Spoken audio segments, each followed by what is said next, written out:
Tapos ngayon, sa monitor.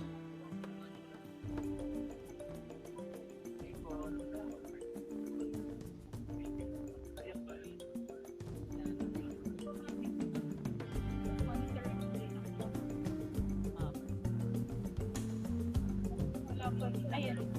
Meron na ito.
Good afternoon.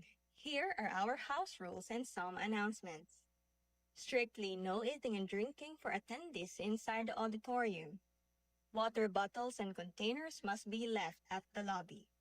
The estimated running time of the program is 3.5 hours.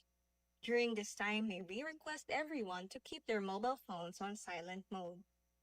In case of emergency needing evacuation, please make an orderly exit towards the doors at the back. Those on front seats may exit through the doors by the side of the stage. Restrooms are located near the registration area. IBON Foundation's publications are on display in the lobby. Please find time to check them out. You may have your pictures taken at the photo booth in front of the registration area. We encourage everyone to post about the event on their social media accounts with the hashtags #IBON Birdtalk, #MarcosYear4, #SONA 2026, #People Economics. Refreshments will be served after the event. Thank you.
Nandito tayo ngayon sa opisina ng bagong alyansang makabayan kung saan nasasaksihan natin ang ginagawang paghahanda ng isang effigy para sa ilulunsad.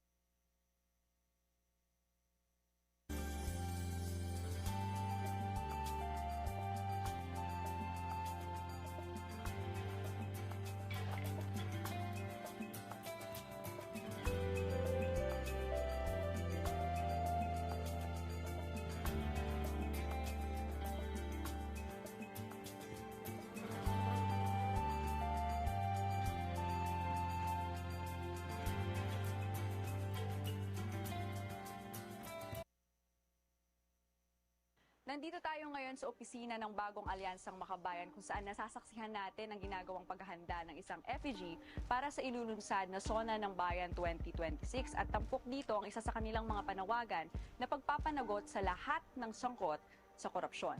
Dahil ano na nga ba ang nangyari isang taon mula nang i-anunsyo ni Pangulong Marcos ang anti-corruption campaign nito. Para sa anti-corruption groups, wala pa ring totoong nananagot mula sa katiwalian ng flood control projects, farm-to-market roads, at iba pa. At ngayong papalapit na ang 2028 elections, tila ginagamit na lang umano itong bala sa labanan sa politika. Ano ang say ng publiko rito? Ayaw po nila masyadong tulungan tayo mga Pilipino. Mas lalong lumala. Sobra. Kami mga nahihirapan sa mga ginawa nila. Tuloy-tuloy ang korupsyon, kaya nga ma-impeach si Sara Duterte. Abusong-abuso na talaga sa mga mamamayang Pilipino. Ngayong taon, gumulong na muli ang impeachment trial laban kay Vice President Sara Duterte. Ayon sa grupong Bagong Alyansang Makabayan o Bayan, tagumpay ng taong bayan ang pagpapanagot sa Vice Presidente. Pero tandaan din natin itong impeachment na ito, kaya umabot ng 2 taon at 2 beses pang kailangang i-file. Dahil nag-aalala siguro si Pangulong Marcos at iba pang mga corrupt na nasa gobyerno na kapag na-impeach si Sara, baka sila naman ang susunod. dagdag ng grupo, tila ginagamit ng Pangulo ang impeachment ng Vice Presidente para pagtakpan ang sariling katiwalian. Pero lampas sa isyu ng korupsyon, Binatikos ng grupo ang sistemang paggamit ng mga nakaupong opisyal sa kanilang pwesto para kumita at paboran ang mga kaalyado nila, kabilang na ang malalaking negosyante. Hindi lang pera ang usapin dyan yung mga kontrata, mga concessions sa mga minahan, sa mga sakahan. Usapin dyan yung mga batas na magbibigay ng pabor, halimbawa sa pagmomonopolyo ng iilang korporasyon sa industriya ng kuryente, industriya ng langis. Ang tawag dito, bureaucrat capitalism o ang pagpapalakad sa gobyerno bilang negosyo. Ang mga katulad ng Marcos, mga Duterte, ang mga political dynasties, ang pangunahing mga burokrata kapitalista sa ating bansa. At ang kanilang mga amo ay ang tinatawag nating oligarchs, no? Yung malalaking burgesya komprador katulad ng mga Villar, Razon, Aboitiz, Ayala, San Miguel. Ayon sa grupong bayan, kapalit ng mga proyektong iginagawad at pondo ng bayan na inilalaan ng Administrasyong Marcos Jr. sa mga kaibigan nito ang pagpapabaya sa mga pangangailangan ng mga Pilipino. Anila, imbes na libre o abot kaya ang mga social services gaya ng kalusugan, transportasyon, edukasyon at iba pa, minaniobra ng mga politiko at mga malalaking negosyante na pagkakitaan pa nila ang mga ito. Kaya para sa bayan, kasabay sa pagpapanagot sa mga korap na opisyal ay ang pagpapalit mismo ng sistemang nagpapahintulot na gamitin nila ang kanilang poder sa pansariling interes. Sa ikalimang State of the Nation address ni Pangulong Marcos Jr., makikiisa ang mga progresibong grupo sa panawagang lahat ng sangkot ay dapat managot. Mahalaga talaga yung malawak na pagkilos ng mamamayan para magkaroon ng makabuluhang pagbabago sa isang lipunan. Tayo mismo ang gumawa ng hakbang para mapanagot ang mga opisyal at mabago ang bulok na sistema natin. Dahil kung iaasa natin yan sa mga politikong nasa pwesto, wala rin mangyayari. At hindi natin makakamit ang pagpapanagot at ang tunay na pagbabago. Ito si Ruth Riamilio ng PUP The Catalyst, nag-uulat para sa ALAB SONA Special. Isa sa siguradong ipagmamalaki ng Marcos Jr. administration sa darating na SONA ang patuloy umanong paglago ng ekonomiya ng bansa. Pero hindi makakaila na, on the ground, damang-dama ng ating mga kababayan ang ibang level ng kahirapan.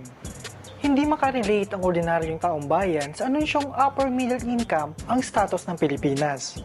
Paano naman kasi, sa presyo pa lang ng bilihin at serbisyo, hindi na makaagapay ang mga Pilipino sa sobrang bilis ng pagsirit nito. Tumaas rin ang bilang ng mga Pilipino nagsabing mahirap sila. Mula 12.2 million noong 2022, naging 14.5 million nitong 2026. Ayon sa grupong IBON, patunay itong hindi tanda na pag-unlad ang pinagmamalaking bagong status ng bansa. Kapag tiningnan nga natin yung GDP growth nitong unang quarter ng 2026, lumalabas na tayo ang may pinakamababang paglago sa Southeast Asia.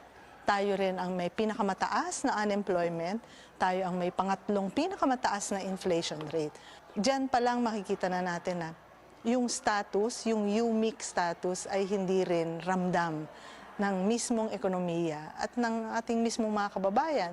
So kung hindi totoo ang di umanong impressive economic performance ng bansa, paano ba ilalarawan ang ekonomiya? Sabi ng grupo, kakarag-karag ang totoong lagay ng ekonomiya at hindi lang dahil sa oil price shock na dulot ng US-Iran war. Matagal na umanong ganito ang tunguhin ng ekonomiya na sobrang nakaasa sa global economy at pinalalala ng mga neoliberal na polisiya ng pamahalaan. Kasi yung development model ng gobyerno o ng Pilipinas ay nananatili pa rin doon sa pag-attract ng foreign investment, pag-asa sa exports, pag-asa sa trabaho abroad, ganyan. So hindi yan indicator ng development. Pagdating naman sa kabuhayan, tinawag ng grupo na ang lala ng employment sa bansa. Tansya ng grupo, nadagdagan pa ng halos 500,000 ang bilang ng unemployed na Pilipino ngayong taon. Kaya tumaas ito mula 2 milyon noong May 2025 patungong 2.5 milyon ngayong 2026. Mas kadusta-dusta nila ang kalagayan ng mga lugar sa labas ng NCR. Sa sektor ng pagsasaka, marami ang pinipiling hindi na magtanim dahil sa sobrang pagkalugi at kawalan ng suporta mula sa pamahalaan. Ay tumas lalo ang gastos namin sa palayan dahil walang irigasyon. May irigasyon dyan pero wala namang tubig kaya kailangan naming gumastos, bumili ng gasolina para magpatubig sa aming palayan. Alos wala akong naani. Kulang sa pambayad dahil wala tatlong kaban lang ang naani ko dyan. Kulang pambayad sa inutangan at may utang pa na hindi nababayaran. Sa gitna ng kawalan ng kabuhayan at sinasabing karag-karag na ekonomiya, sapat ba ang naging tugon ng pamahalaan? Tinanong natin ang ating mga kababayan. Nakukulangan ako. Alam mo kung bakit? Tapos na nga yung gera, pero yung pagtaas ng petrolyo hindi pa rin nagbabago. Lalong tumaas. Apektado ako ng sobra sa taas gasolina na yan. Ewan natin kung bakit hindi na bumaba. Lahat puro mataas. Pamasahe. Kahit sinabi niyang hindi tataas, maas pa rin. Mataas ang gasolina, mataas ang presyo ng pagkain. Sang-ayon ng IBON na walang responsable at komprehensibong plano ang Marcos Jr. Administration para totoong bumuti ang lagay ng ekonomiya. Ang tanong, ano nga ba ang dapat maging tugon ng pamahalaan para dito? Magkaroon ka ng isang plano para sa ekonomiya na magpapakatatag talaga siya kahit anong nangyayari sa pandaigdigang ekonomiya. No? Paano yun? Ibig sabihin ay magkaroon ka ng isang pamumuhunan. No? Yung estado ay dapat may pamumuhunan siya sa pagpapaunlad ng industriya, pagpapaunlad ng agrikultura, kasi yan yung mga lilikha ng trabaho. Solusyon sa problema ng magsasaka, una, ipamahagi ng libre ang lupa sa mga magsasaka, sapat na suporta sa produksyon katulad ng binhi, abono, makina at irigasyon para patuloy na makapagtanim ng pagkain hindi lang para sa pamilya pati na rin sa buong bansa nang hindi nababaon sa utang kaming mga magsasaka.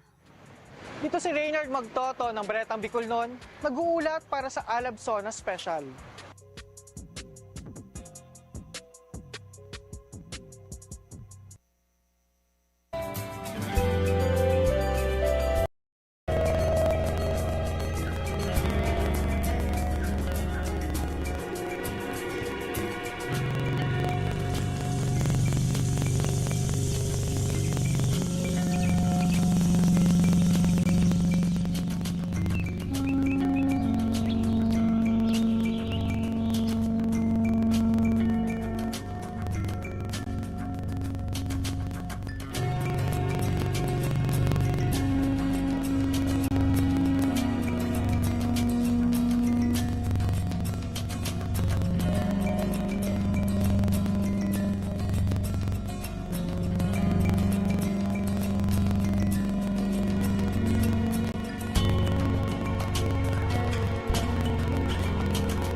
Good afternoon. Here are our house rules and some announcements. Strictly no eating and drinking for attendees inside the auditorium. Water bottles and containers must be left at the lobby. The estimated running time of the program is 3.5 hours. During this time, we request everyone to keep their mobile phones on silent mode. In case of emergency needing evacuation, please make an orderly exit towards the doors at the back. Those on front seats may exit through the doors by the side of the stage. Restrooms are located near the registration area. IBON Foundation's publications are on display in the lobby. Please find time to check them out. You may have your pictures taken at the photo booth in front of the registration area. We encourage everyone to post about the event on their social media accounts with the hashtags #IBON Birdtalk, #MarcosYear4, #SONA 2026, #People Economics. Refreshments will be served after the event. Thank you.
upper middle income consider themselves poor. Dagdag singil sa kuryente. Sa ngalan ng ayuda, rising prices of petroleum. Enrique Razon coming on top.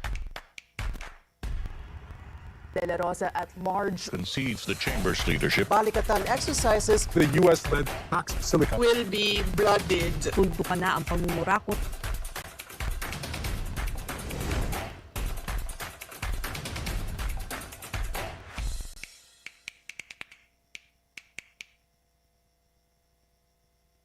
Good afternoon. Today is July 23, 2026. Welcome to the 2026 IBON Midyear Bird Talk. Please welcome our host, Audrey De Jesus.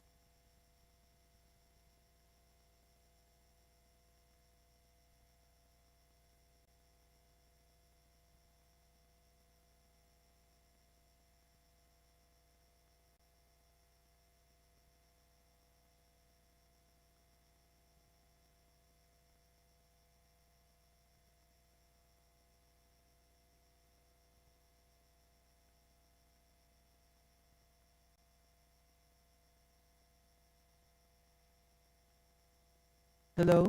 Okay. I'm back. So magandang hapon sa inyong lahat at welcome to the 2026 IBON Midyear Bird Talk. First of all, before we begin or go into our program, we would just like to acknowledge our co-presenters for today's events and for making today's forum possible. So the UP School of Economics Student Council, the UP Student Council, UP Office of the Student Regent, UP Office of the Faculty Regent, the All-UP Academic Employees Union, and our official media partner, Altermidya. Thank you. Thank you for co-presenting with us. And of course, we are currently live on Facebook on the pages of IBON Foundation, IBON iPad, and IBON Bookshop, as well as the pages of our partners for this event, who we thank for bringing Bird Talk to a wider audience. So let's just acknowledge our partners for today's event: AGHAM, Advocates of Science and Technology for the People; Alliance for Consumer Protection; Ateneo EDGE, or the Education Geared Towards Empowerment; Luntiyang Bayan; ILER, Ecumenical Institute for Labor Education and Research; Filipino Freethinkers; Inclusivo; Living Laudato Si; Mismo, or Make It Safer Movement; Masipag, or Magsasaka at Scientifico para sa pag-unlad ng agrikultura; UP Los Baños College of Economics and Management Student Council; UP Samasa Alumni; Propel, Pro People Engineers and Leaders; Regeneration Initiative, or Regen; Agroecology X, Para Commuters Network; Bunyog, College Editors Guild of the Philippines; Daang Docu, Likas News, Philippine Collegian, Pinoy Media Center, Pinoy Weekly, Radyo Katipunan, UP Los Baños Tanglao, The Staple, Rappler, and Good Food. Let's give them all a round of applause, please. Thank you again, bringing us to a wider audience. And we also have some of them here in the audience with us today. So if you're posting today's forum on social media, please use our official event hashtags, hashtag BirdTalk, hashtag IBON Birdtalk, hashtag SONA 2026, at hashtag People Economics. Okay. So how many of you are new to IBON Birdtalk today? Raise your hands. Yeah, that's so nice to see a lot of newcomers, but of course it's also nice to see a lot of familiar faces with us today. So for those of you who are new to Bird Talk, or maybe nakalimutan nyo ba ano ang Bird Talk? Bird Talk is basically a biannual forum where IBON shares its analysis on urgent socio-economic and political issues that the country is facing today. So for today's program in particular, we will be having two inputs. The first input will be focused on navigating global instability for national development. And the second input will focus on unraveling vested interests in policymaking. And From our partners, we will have two reactors today that will give their thoughts on the inputs presented, followed by a cultural performance by Mara Peralta. And after that, we'll enter the discussion and open forum portion of the forum. And then this will be followed by cultural performance by Chikoy Pura. And after that, we will have a closing and picture taking of all of us, the participants and speakers here today. So to move on and to start learning more about the IBON's analysis of the national situation today, I'd like to introduce our first speaker. He finished his master's degree in development studies and his bachelor's degree in philosophy and economics at the London School of Economics and Political Science.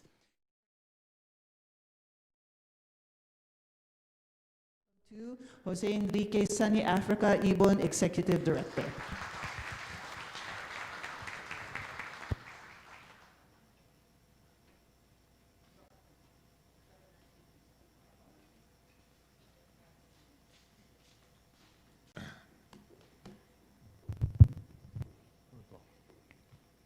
Patanggal naman yung mukha ko.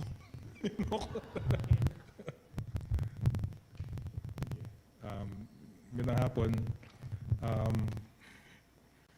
Hindi ko lang po nag-apply ako sa School of Econ at na-reject ako. So, ito lang. Sige. Excuse me. SONA na in a couple of days. Tapos yung IBON, particularly important yung IBON Birdtalk briefing before the SONA. Kasi usually, ewan ko sa if you follow IBON, medyo non-stop naman kami dun sa mga day-to-day issues. Pero for us particular, very welcome yung moments ng mid-year and year starter.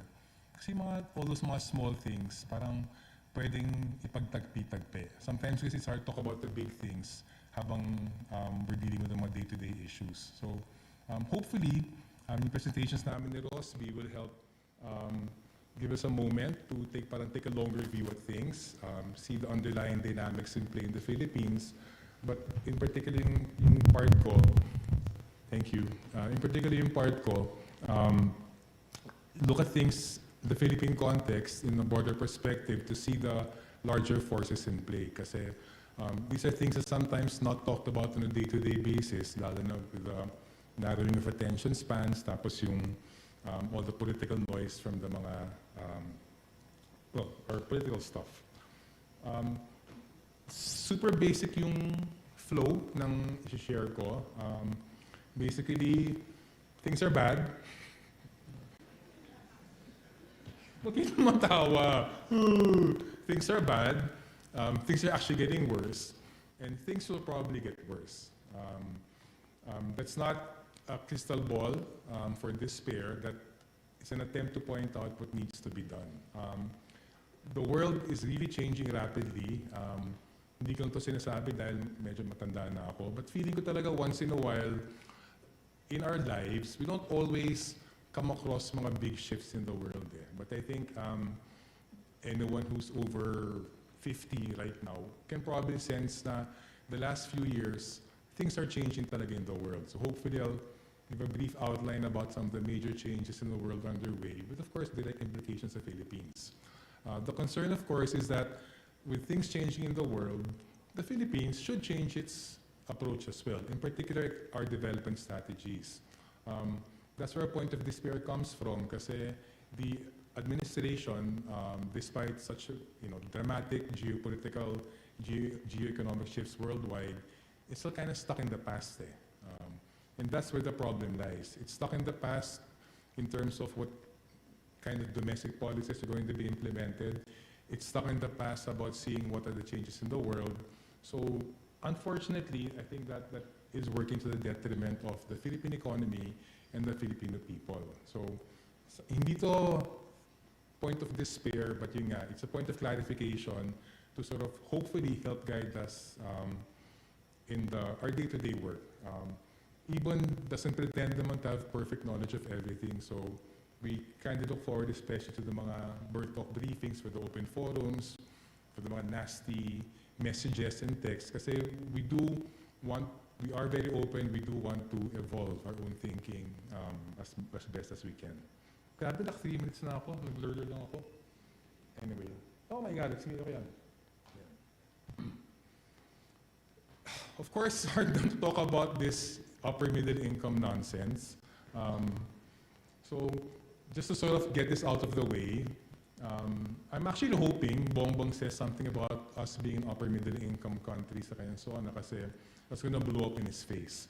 But just to put sort of, para masara na yung usapin na to, yes, the Philippines was categorized an upper middle income country with the World Bank, but it's just a statistical classification.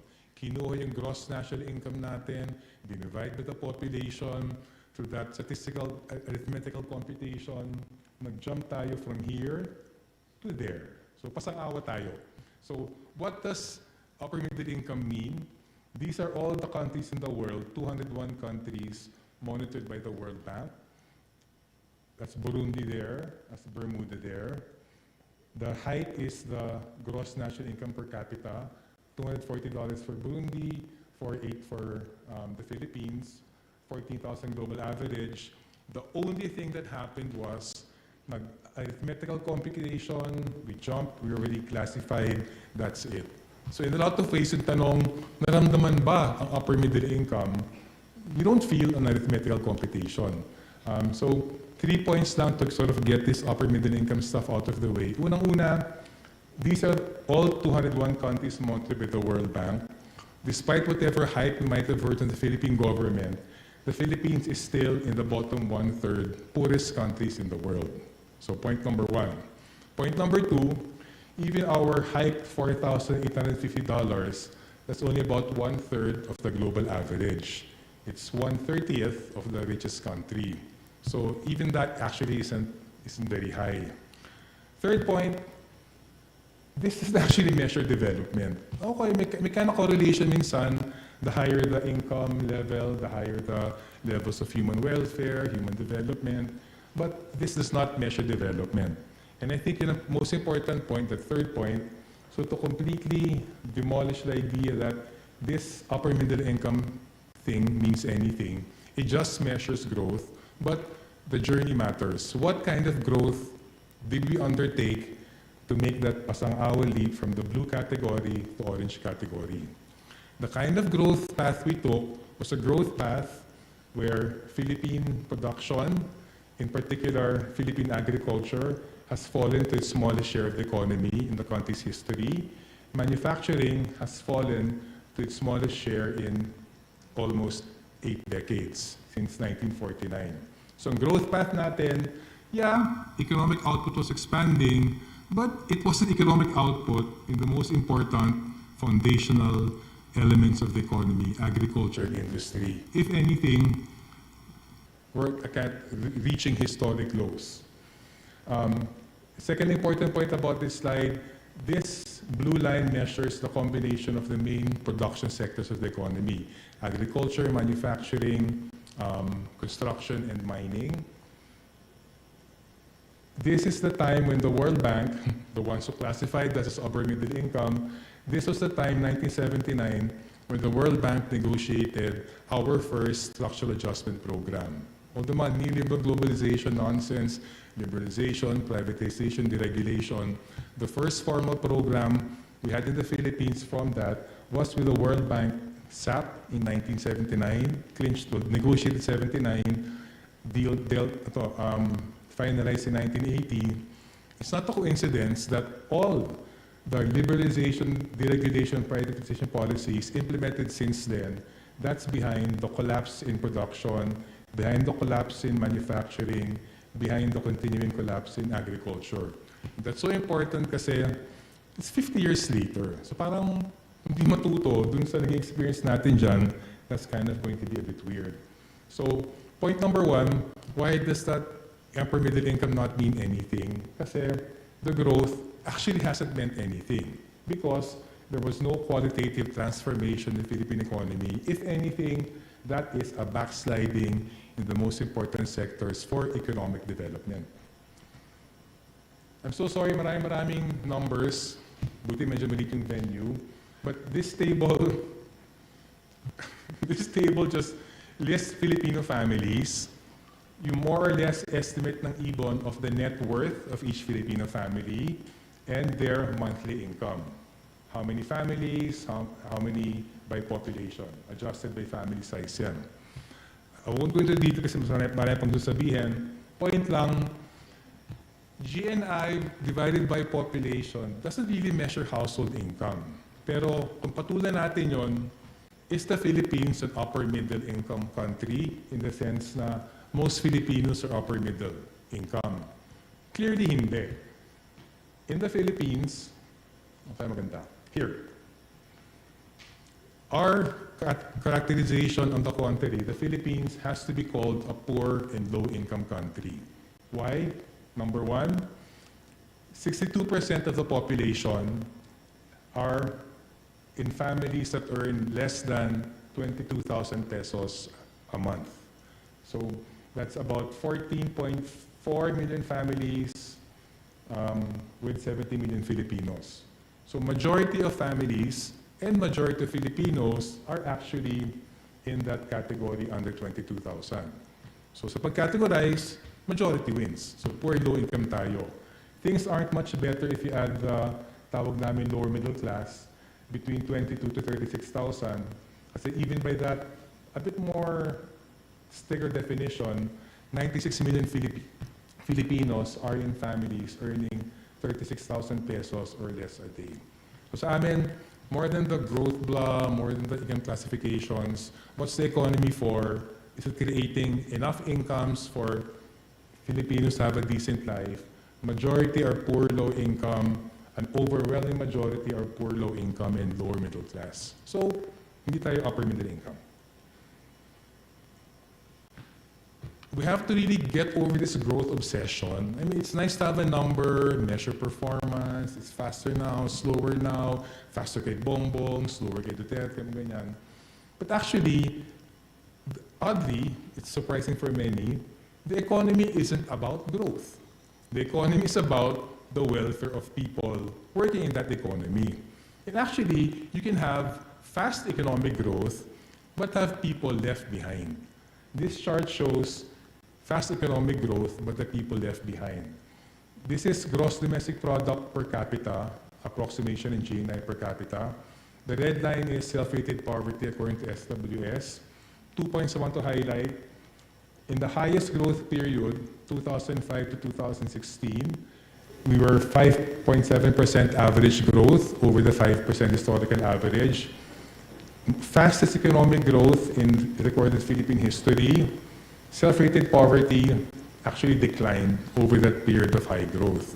Even if you add the rebound after the pandemic, actually from 46% self-rated poverty in 2004, self-rated poverty in March 2026 increased to 52%.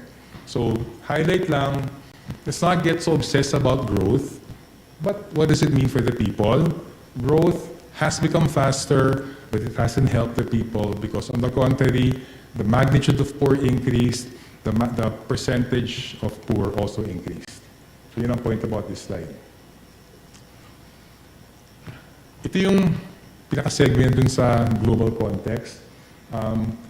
It's always been said by the government the last few months, growth is slowing because of the flood control scandal, because we're more careful about infra spending. Growth is slowing because of the US attack on Iran and then the oil price shock. That's partly true lamang kasi growth has been slowing since 2017.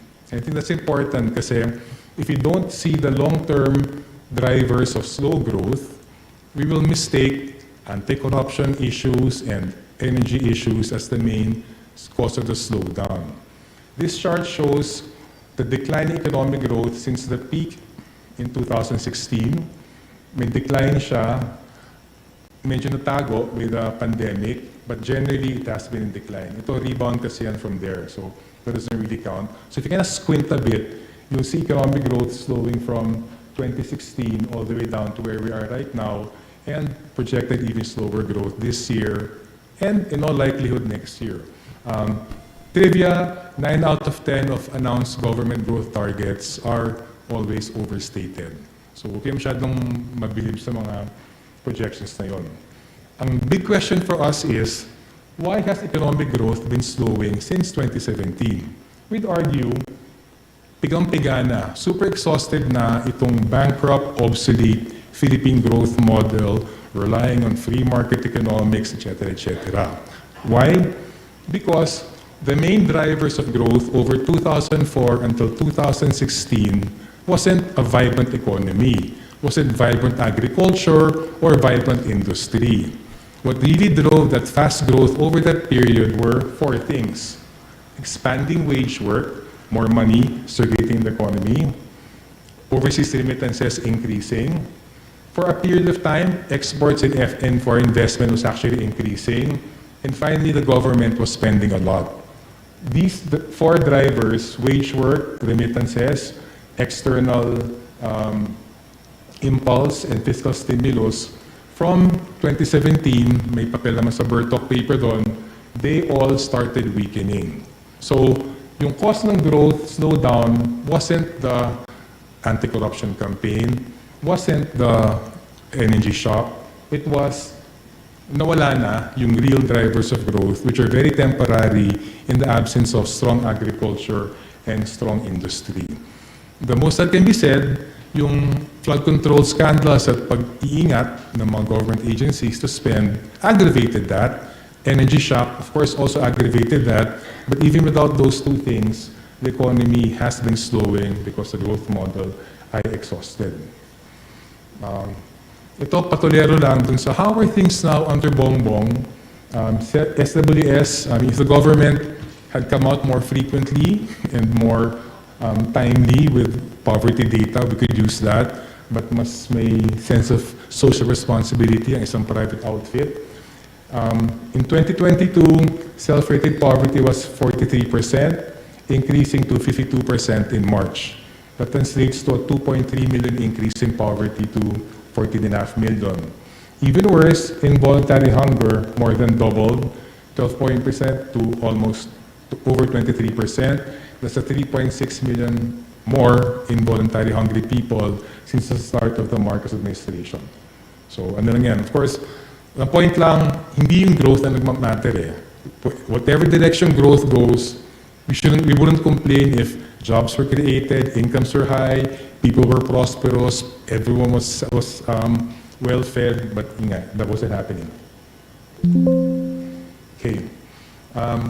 Last point about why that growth has been exclusionary, because that growth was concentrated not in agriculture or industry, but in kinda low productivity, low job generating sectors.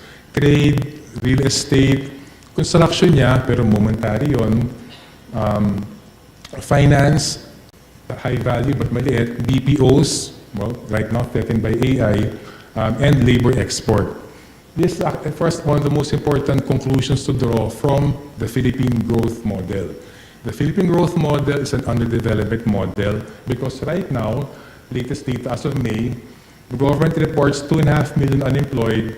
Totoong bilang, if you count those they took out by adding criteria na should have looked for a job in the last 6 months, should be available for work in the next 2 weeks. By adding those two methodological changes, about 2 million Filipinos jobless were erased from the unemployed figures. Sa amin, for comparability with previous decades to see actually where the trends are, the real number of unemployed is actually 4.5 million. If you want to count unpaid family workers as part of that, that increase is 7.9. So, key point number one, unemployment is high, but it's actually even worse than officially reported. Key point number two, it's not even enough to be employed. There's about 49-50 million employed Filipinos right now, but most of their jobs are really bad. They pay low, insecure siya, walang benefits, walang kontrata. We estimate 8 out of 10 employed Filipinos are actually informals, meaning self-employed, own family farm business, domestics in households, plus our estimate of about 90 million wage workers, pero in informal establishments beyond the scope of DOLE and all the regulations. So actually 39 million Filipinos are employed but are informals.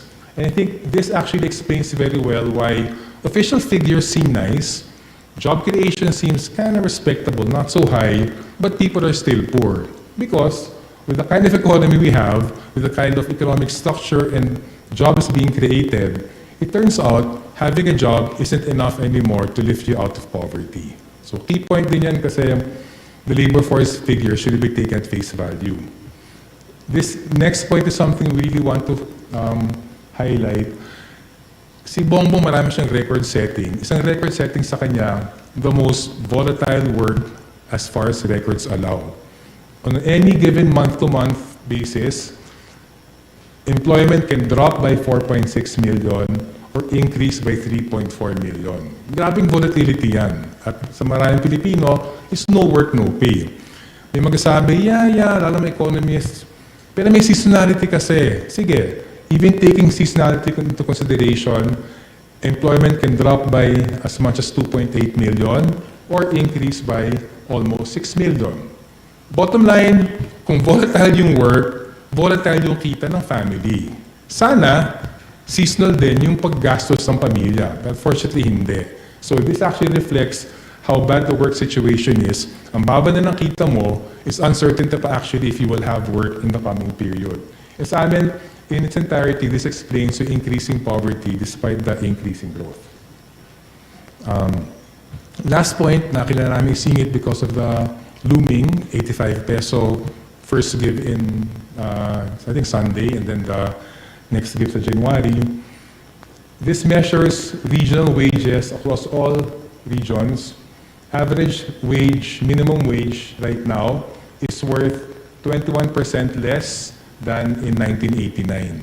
So, ang dami-daming growth since 1989, ang dami-daming increase in economic output, ang dami-daming yumaman, but if you look at minimum wages, they're worth less, 21% less now than in 1989. So, kung 89 pesos na minimum wage noong 1989, that's basically saying 70 pesos na lang halaga ng minimum wage today. Exception yung NCR. Siguro, it is political choice. Mas mabait ba yung mga negosyante sa NCR? Probably not. But because it's a political choice, NCR is where, well, government, national agencies are, national media is here, concentration of unions, concentration of activists and protesters. Dito, the discrepancy where a little bit 7% increase in the value of NCR, that's not economic, that's political. So para sa amin, that highlights na even yung 85 pesos na binigay ngayon, if it's not given to the other regions, which actually need it much more than NCR, clearly political choice yun. Okay. Oh my God. 20 minutes na. Hindi ako titignan doon. Ito yung main meat ng share namin. I think for those who follow IBON, alam nila yung first 20 minutes na yan. But I think important to start from that to establish the premises kasi this is where the problem lies. May problema yung ekonomiya natin from all these really awful globalization policies. But actually, there's some super fundamental shifts happening ngayon in the global context. Two I want to highlight in terms of having direct relevance to the economic situation. We can mention halimbawa, nalaman ko lang last year. Right now, the world has the most armed conflicts involving states since World War II. So if you want to talk about geopolitical volatility, ganun karaming armed conflicts, nandito pa yung sa Iran, that's a key element of that. But focusing on the major shifts dun sa economy with relevance to our desire for economic development, two things lang. The data show sluggish global growth, trade and investment. So any economic model na umaasa sa exports, sa foreign investment, that's a dead end. Well, dead end na before, but it's an even deader end right now kasi yung inaasahan na boost from the outside, that's not gonna happen. Second, policy-wise, sobrang important, may big power protectionism. I mean, globalization has always been two-faced naman. The big powers want us to open up while they remain protective when they need to, kung may crisis or whatever. Pero right now, even yun, that's out the window. Right now, very notable is yung dati sa World Trade Organization, most agreements, they all have a national security exception. So kumbaga, we will follow these trade agreements, these investment agreements, except if it involves national security. But one thing that's been very striking since the mid-2008, national security has been defined to include economic security. So yung national security exception just became the rule because the big powers, the US, China, Europe, they've all declared economic security is a matter of national security. So, sweeping statement that basically binabasura na all these 4 decades of free trade agreements, all the mga bilateral agreements, mag-love tayo, open up tayo, kasi the 3 big powers account for about 2/3 of global industry. They've just said, nope, we're going to do what we want to because it's in our national security. So may particular application siya in terms of national industrialization. China, not bothered about that as much as the US. US talaga nag-decline, but even the EU is bothered by yung deindustrialization niya. Charts lang about the slowing growth, much slower now compared to before. Flat trade, itong blip na yan last year, aberration yan, that's only because a lot of firms front-loaded yung inventories nila because of Trump's psychotic tariffs, but bababayan ulit this year. Foreign investment, magnitudes, percent of GDP, flat, going down. So yun lang the numbers to show nga na the global capitalist economy, no problema talaga siya. It's not as vibrant, dynamic as before, causing all the problems, also driving the big powers to become more protectionist. Oh my God, ba't nagwala yun? It's not supposed to be like that, so ignore that na lang. Ito yung year-to-year application, focus on this na lang. Oh my God, doesn't make sense. Ito ay, the green shows accumulated protectionist policies since 2009. Yung red, accumulated liberalization policies in trade since 2009. Clearly, since 2009, there have been more protectionist policies than liberalization policies. May bias pa yan. Marami dito ay nasa industrial powers, marami dito sa Global South. To drill down, out of 64,000 protectionist measures applied since 2008, yung G7 accounts for 27,000, 30%. The BRICS countries account for 24%. So over half of all these measures now concentrate in the biggest economies of the world, including the most advanced industrial powers, US tsaka China. US with 12%, China 9%. So front-running ang US and China in implementing protectionist measures. So yeah, medyo weird lang. Sabihin sa atin, bukas tayo, but sila hindi na.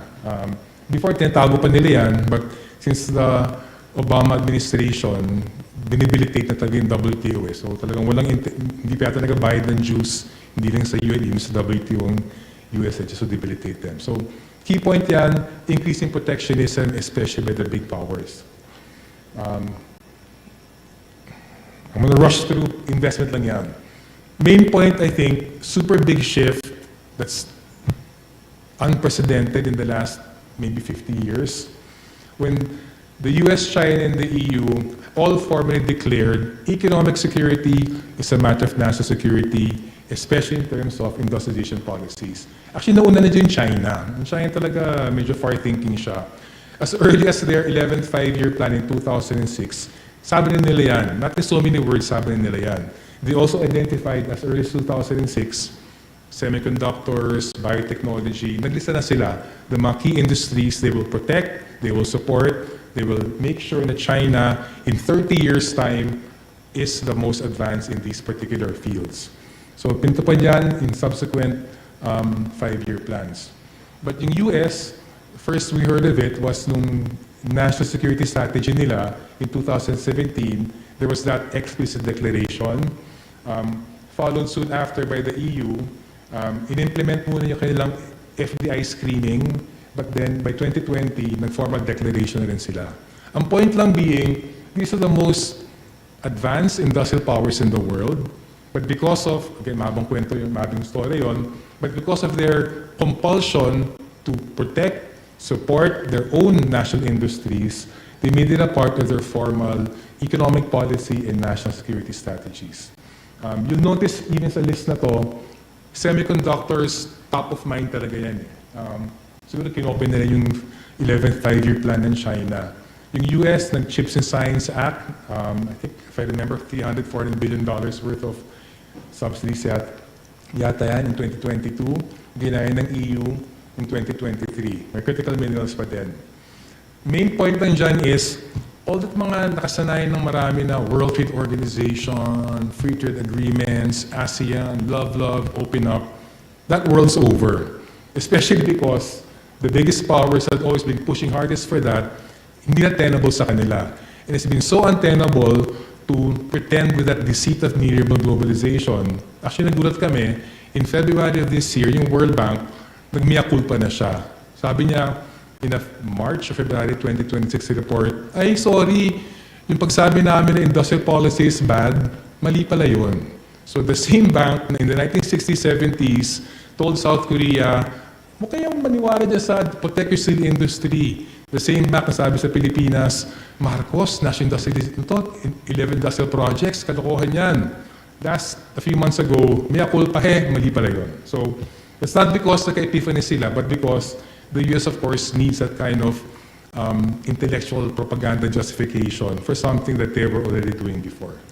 Pero super important to as a big shift in the global context. That's why it makes it so much more glaring na yung Philippines, ang kulit talaga man, they're still doing the opposite. This lists all the FTAs, liberalization, deregulation, privatization, the major laws and policies along those areas since the late 1970s, early 1980s. Yung naka-yellow, all the mga Marcos initiatives. I won't go through them in detail. You can ask the man, you can get the PowerPoint. The main point is, ang kulit, the Philippine government is doing the exact opposite of what the biggest economic powers are doing. As feel pa nila, nagpapasikit pa sila na sila yung mangunguna sa ASEAN to push that kind of liberalization agenda. So it's so absurd for two reasons. One, super fail.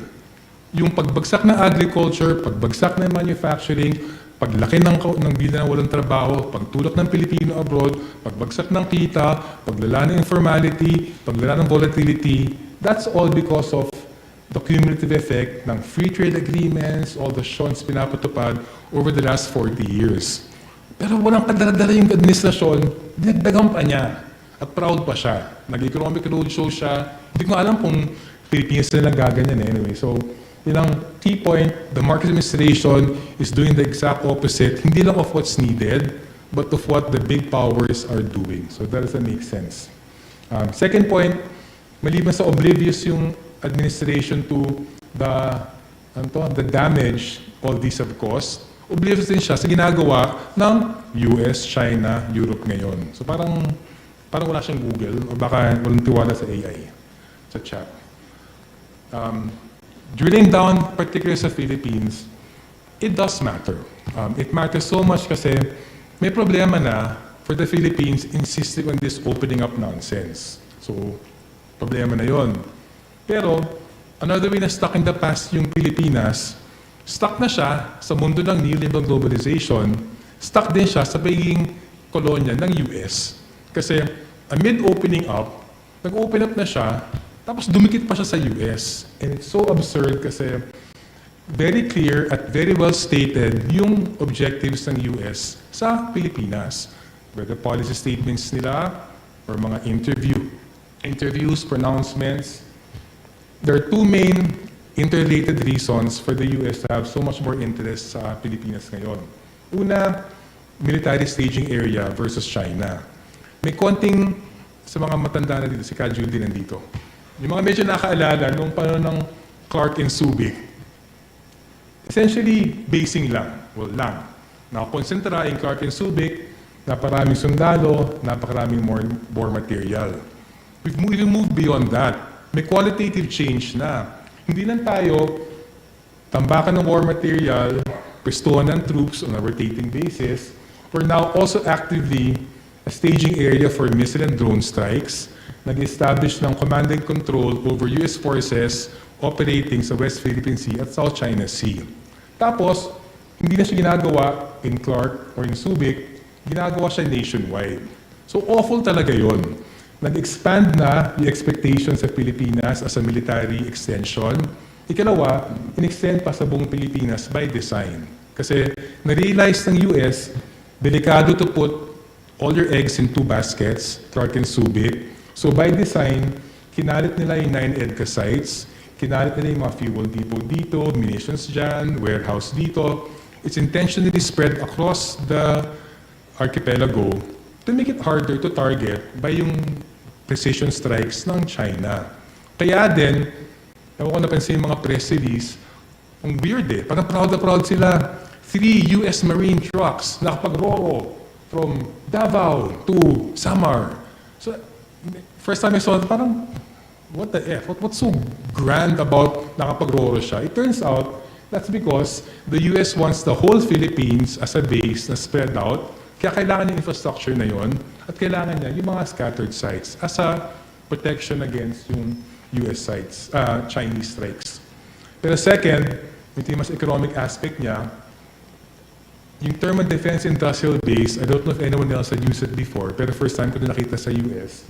Clearly, the US wants the Philippines as a defense industrial base. What does that mean? In identifying the US, certain key activities na kailangan ng kanyang military strategy. Nakalista to in official documents. Munitions, shipbuilding, repair and maintenance, logistics hubs, semiconductors, AI, critical minerals, dual-use technologies, military infra. Kung kind of familiar, ang daming nagawa sa Pilipinas ngayon, kasi identify yan 10 years ago na kailangan ng US.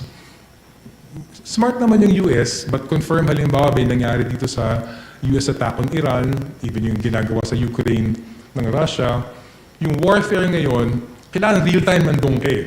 You can't just always be shipping your munitions from the US. At hindi rin pwede nakakalat in particular sites doon. Because ang laki ng demands for high-intensity warfare. You have to produce quickly, you have to produce at scale, and you don't have time to transport across the oceans. The US said, we need an expansive Indo-Pacific defense industrial base para anytime may gera, of course Indo-Pacific, that's circling China, anytime may attacks anywhere, madali sa kanila gumalaw.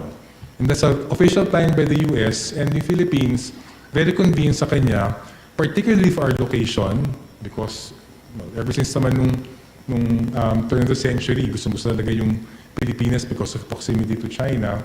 But ang meron ng Philippines, the usual. Location, exceptional talaga as an archipelago where we are. Yung labor natin, national resources, including critical minerals, energy, water, and of course, access to military. Pero ito yung isang important point. As a defense industrial base, it's a key part of US economic security, but also a key part of national security and military objectives. So ano man nilatang defense industrial base ng US, i-ensure talaga niya super tightly controlled yung technologies and operations. Otherwise, hindi mag-serve dun sa overlying, underlying, overarching, anyway, dominant military strategic objectives niya. At that's where the problem for the Philippines lies. Kasi ang linaw-linaw ng gusto ng US. Ang linaw-linaw ng plano niya, including for developing its own supply chains in all those things, including semiconductors, AI. Kung yung Pilipinas, walang kahalintulad na kalinawan kung ano gusto gawin, na independent of the US, matatangay lang tayo. And if you look at so many, I think, again, unprecedented in terms of yung scope ng agreements, ang daming mga economic-related bilateral agreements ang US and the Philippines na naka-fold din yung military defense na priorities niya. So I'm just listing the mga statement of principle for Indo-Pacific Central Base, etc. Marami about the Philippines, meron din about their US-Philippines Defense Industrial, blah, blah, blah.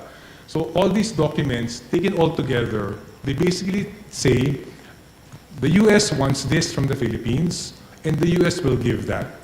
And that is not going to be working for our favor kasi whether panahon ng kolonyalismo or imperialismo, foreign powers never wanted the best for their vassal states. So ang gusto gawin sa Pilipinas, frontline state tayo because of our location, proximity to China and Taiwan and the West Philippine Sea. So relatively a frontline state kung saan nagbabanggaan yung bases ng China sa West Philippine Sea at yung base ng US, Moldova, Philippines, and EDGE sites. At the same time, part tayo ng network nila for their defense industrial production. So, ang laki ng compulsion for the US to dominate the Philippines in that regard. The other day lang yata or kahapon, or kahapon, kaya ba si Marco Rubio? Kahapon ba? The other day, di ba? Okay. Ang weird talaga, may stupid press release ang PIA about, they talked about LEC and tax silica. President Marcos said he's looking forward to it. It will develop the Philippine economy. Siyempre, super nonsense yun. Pero bakit siya super nonsense? Unang-una, they're here for them, not for us. Pero, again, not going to mga speculation, actual experience. Intel, 1974, parang luma na, no? Intel, their second foreign manufacturing plant in the world sa Pilipinas. Yung first, I think, was Malaysia.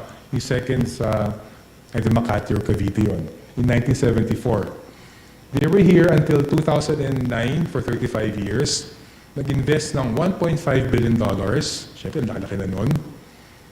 At one point, in 2008, the year before they left, $5 billion worth of exports, thousands of jobs, 1,800. Yun ang mga headline figures palagi, di ba, when you talk about foreign investors. How much investments? How much exports? How much jobs? They were here for 35 years, Intel, Frontier, semicon firm. Impake siya in 2008, went to Vietnam, I think Malaysia. Meron ba tayong any kind of Filipino electronics industry? Wala. And, oh no, hindi ako mag-eye contact. Wala, because the Philippine governments created a foreign investment regime all about, we want more FDI, we want more exports, pagmamalaki nila jobs, but walang kinuhang pakinabang para sa Philippine economy. So whether we're talking about Intel, semiconductor, pinaka-advanced ng time na yun, na tabunan ng NVIDIA, whether we're talking about Intel semiconductors, Hanjin shipbuilding, same kind of hype palagi yan, or even Manampaya, same kind of hype. In the end, pag umalis yung mga firms na yan, we have no Filipino electronics industry, we have no shipbuilding industry, we have no natural gas industry. And that was the case then, and that will be the case now with our current laws. But it's going to be worse. It's going to be worse kasi kung case study yan in how we're not going to be benefiting from any firm coming here, no matter how high-tech Intel was at the time, it's going to be worse kasi yung pox silica, parang chicken pox, it's not about us. It's about the US. Ito yung 23 countries, including 24th ng US, ito yung 24 countries nasa pack silica. Ito yung semiconductor supply chain. Raw materials, intermediate materials, the design stage, yung chip architecture, building the equipment to build chips, building chips, wafer fabrication, pinaka-low-end, low-value, assembly, testing, packaging. Every country may papel in that supply chain. In Pilipinas may papel din. Ito tayo. Raw materials, yung most likely nickel, copper, supposedly may ilang rare earth tayo. Tapos, assembly, testing, packaging. So two problems. Una, general comment, it's all about the US. When the US drew up their pack silica effort, it was to make sure na all these countries can ensure a supply chain controlled by the US, providing the most advanced semiconductors they need, the most advanced AI they want to compete, especially with China, but to dominate the industry and global economies. So yun ang overall context. There are two major points. Una, yung Pilipinas is kind of the least value-adding portions. Extraction of materials, tapos assembly, testing, packaging. Pero, making it worse, hindi man Filipino firms yung magpo-process ng materials kung meron nga ilagay dito. Hindi naman Filipino firms right now ang nag-undertake ng assembly, testing, packaging. They're here, they're in the Philippines, in the same way that Intel was in the Philippines for 35, I'm crazy. Yeah. They will be here in the same way that Intel was here for 35 years, but they're not Filipino. At sa amin yun ang key point to assess all this packed silica nonsense. Ano yung problema? It's hard to criticize the packed silica kung wala yung ganong klase understanding what it really means. Kasi nakasilaw yung infrastructure eh. Kalsada dito, kuryente dyan, facilities dyan, pabrika dyan, some jobs there. Totoo naman, may ganong klaseng gains, but yung challenge siguro sa atin, to explain to others din, hindi yan development. Just because may logistics hub tayo, just because may tinayong advanced assembly testing packaging, just because may renewable energy or water systems create dyan, doesn't mean Philippine development if it's all about supporting those mga foreign firms na nandyan. So, as an example lang to, isang gusto natin subaybayan sa 2027 budget, ito yung infrastructure flagship projects ng government, concentrated sa CL, NCR, ST. Ito yung poverty incidence ng Pilipinas. So notably, the biggest concentration of infrastructure projects were in the least poor regions.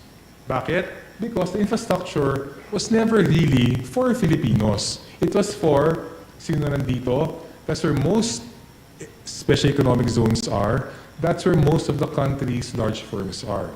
So yung packed silica, Luzon Economic Corridor, i-intensify din niya kasi maghigop ng resources ng government, ng economy, to support, well, investments in areas na hindi man actually relevant sa atin. 2 minutes, 3 minutes. So, it's bad enough under the current foreign investment regime na wala tayong pakinabang. Again, Intel, case in point. Pero, it's even worse that the US wants even more. At lumabas na ito sa balita so many times, yung mga demands ng US. Basically, the US wants more because it's a national security concern for them. Since it's a national security concern, they want maximum operational control, they want maximum room to maneuver with minimum leakages or pakikialam or being affected by any shifts in the government or whatever. So sobrang push yung US to have greater control over yung gagawin nila, hindi lang sa Clark Green City, but wherever else sa Luzon Economic Corridor. Pero kung focus yung the packed silica, yun ang logic kung bakit gusto ng diplomatic immunity. Maximum room to maneuver. Of course, inulungan nila yan. Pero important yung point na to about yung US law. 3 major points lang about how pushy the US is.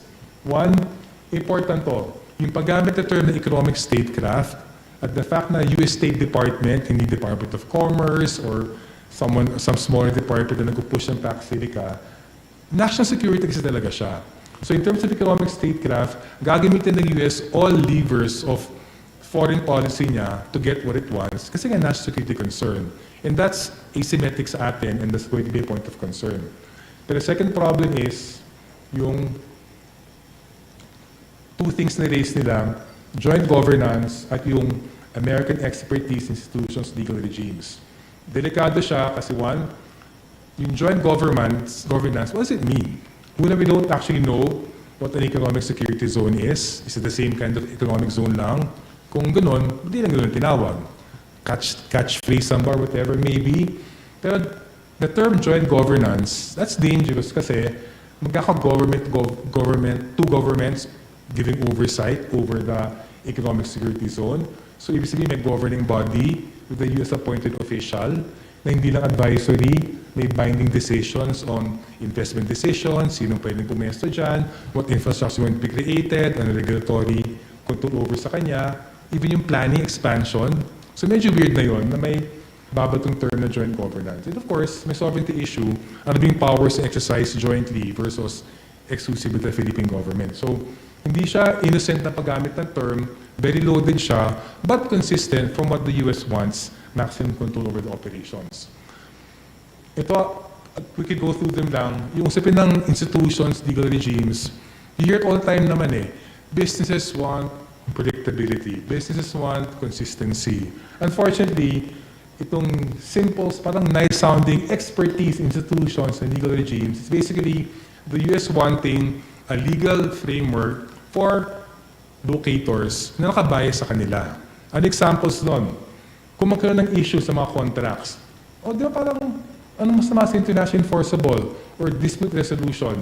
Well, masama if any issue ay aangat nila automatically to international arbitration. Kasi bias yun against the Philippines at may bias for US in terms of yung resources niya to push cases but also yung laro niya sa international commercial law. So the law can be used against Filipinos at kung patulan yung whatever that might mean, delikado yon.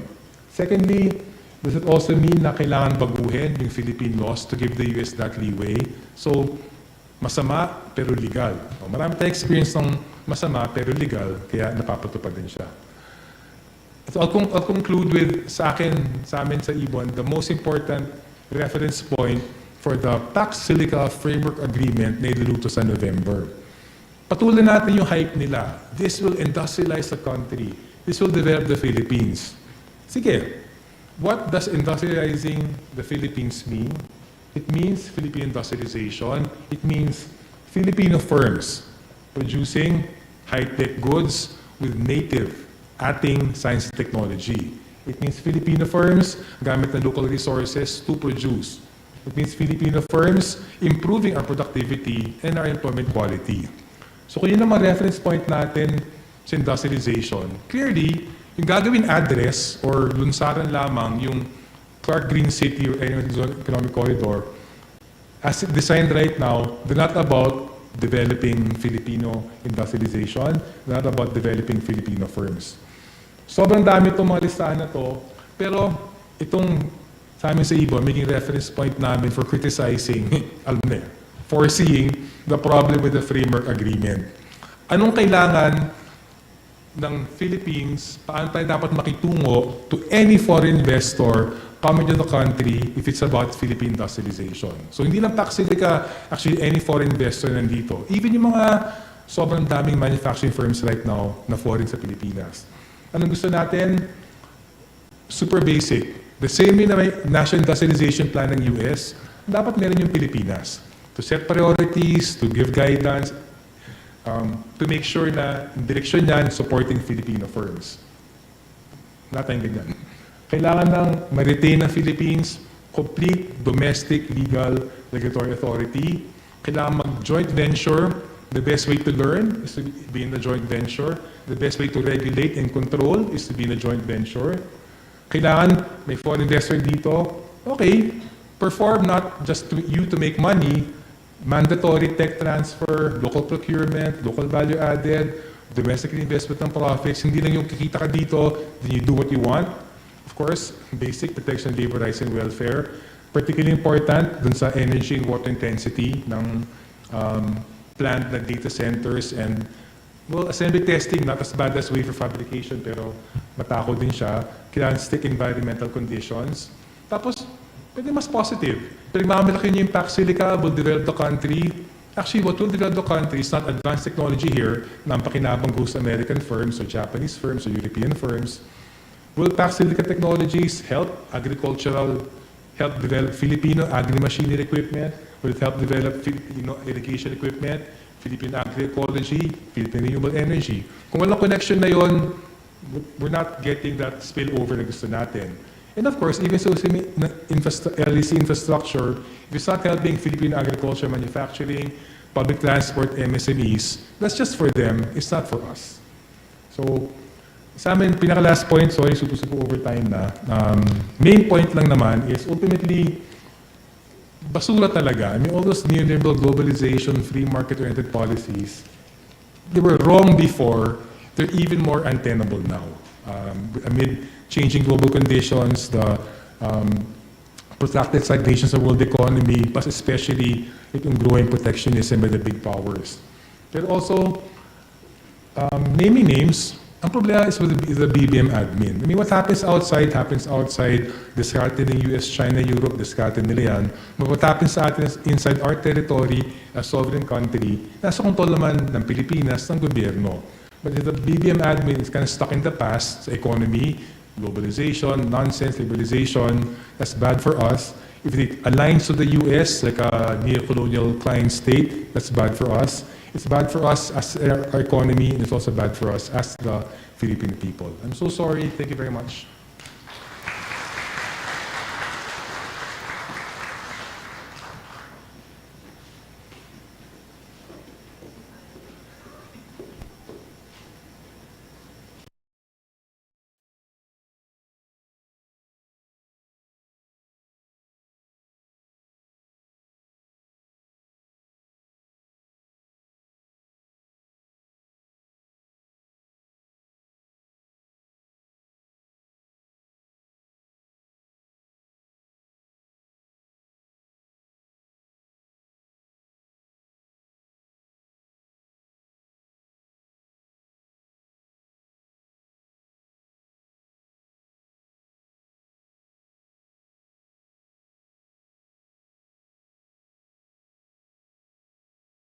Also with us are representatives from the Asian Development Bank, Embassy of France, and the Office of Senator Win Gatchalian.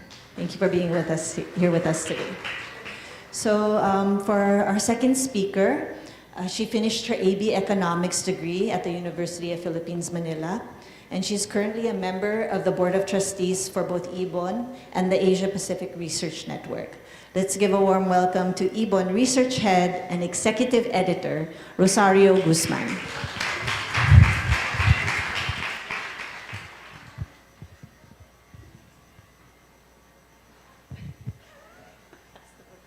Okay, this is a relay.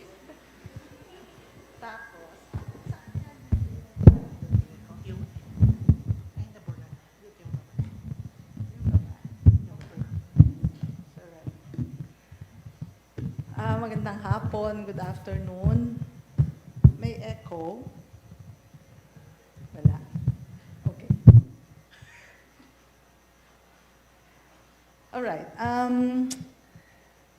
This title does not exactly capture the essence of my presentation.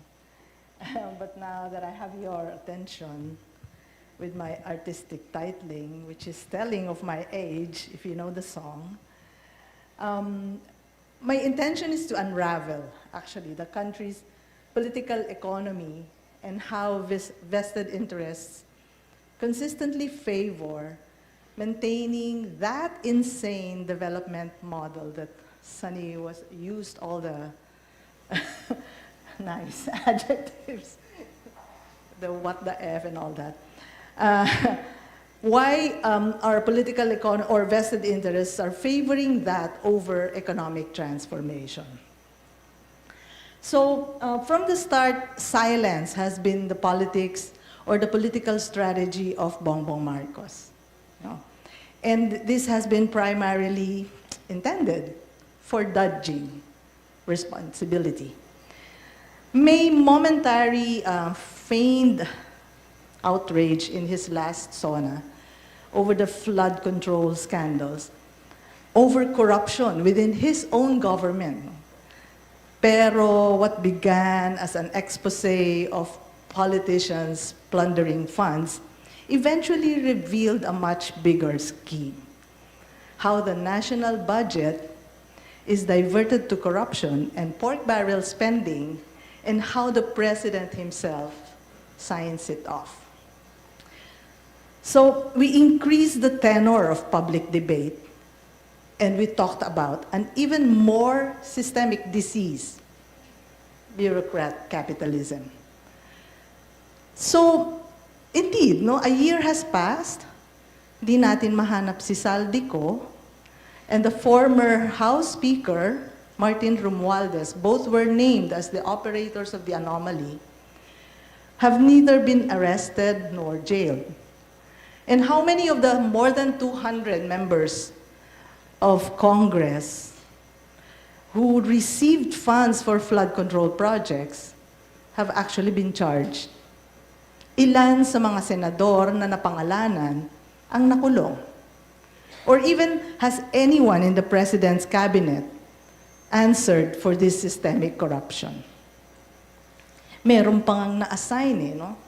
to head the only Islamic bank in the country, the former Budget Secretary, Amena Pangandaman. So, ganon, award-award lang.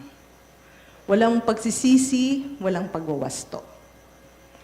And the President has not even asked to explain himself bakit niya pinirmahan yung ganong budget.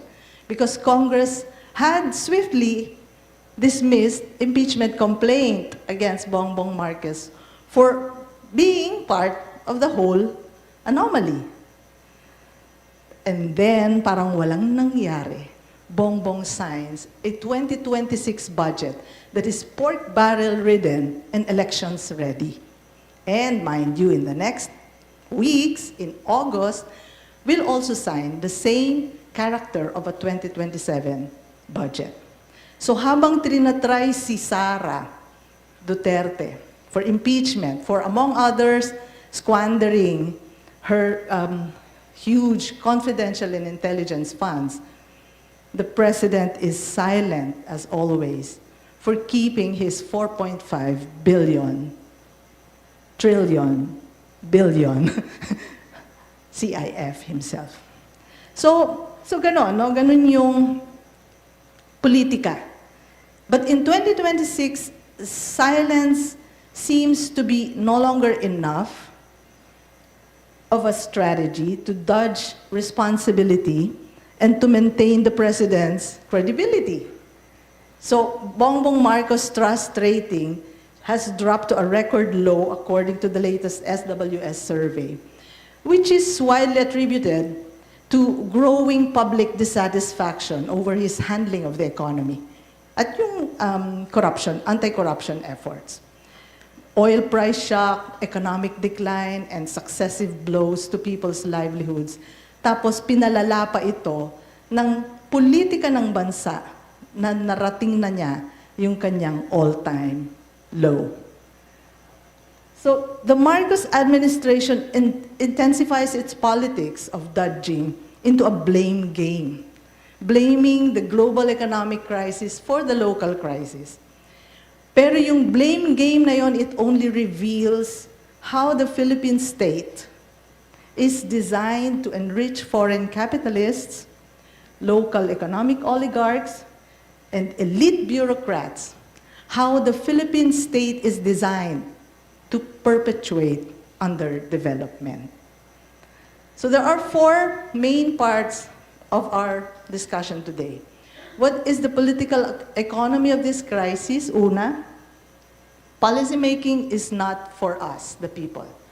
Policymaking is for foreign capitalists, for local economic oligarchs. Pangalawa, elite trapo conflicts are not about us. They're about power struggle. They're about power. It's not even about development strategies. They're not fighting over development strategies. Walang ganun. And then third, U.S. strategic priorities. Sani has already elaborated on this. But the U.S. strategic priorities shape Philippine economy and politics. And lastly, the Philippine state, the Philippine Republic, is founded on political repression. Okay. So let's begin with the first one. Policymaking is for foreign capital. So foreign capitalists and domestic economic oligarchs, they push the idea of economic liberalization to private and foreign capital and imports, as well as the privatization of public sectors. Sabi nila, the idea is, if you liberalize and if you privatize, this will usher development. Because this principle, they're pushing for that, because this principle favors their vested interests. So the Philippine government for decades has subscribed to that principle. And that principle has blocked the country's industrialization. The Philippine economy grew. Oh, nakita naman natin, no? For several years, the economy was growing. But it was driven by rentier sectors, not production. Real estate, construction, trade and finance. privatized utilities, mining and extractive industries, energy and foreign export manufacturing. They have all provided foreign capitalists and local oligarchs immense profit and wealth. So yun yung nag-grow. So when you see the GDP growth, you know where it is growing, and you know who is getting the wealth creation. The Marcos administration has strengthened. Going back to just the last, sorry, I'm not dazzling you with this is not BS. So, ano yung mga ginawa ng Marcos administration? So, una, in-approve niya yung more industries qualified for tax incentives, no, para sa mga malalaking korporasyon at saka mga lokal na korporasyon, no, under Create More. So, ang priority dito is given to artificial intelligence, cybersecurity, data centers, biotechnology, and other high-technology industries. Kasama rin yung renewable energy, electric vehicles, crude oil refining, and import substitute manufacturing. And then Marcos simplified and expedited the process and requirements for permits and licenses for so-called strategic investments. Ito yung tinatawag na green lane for strategic investments, which coincided with his announcement to the international community that the country is now open to 100% foreign ownership of renewable energy projects. And then Marcos extended foreign land lease to 99 years, virtually giving foreigners lifetime control. Sabi nga ng KMP, may forever.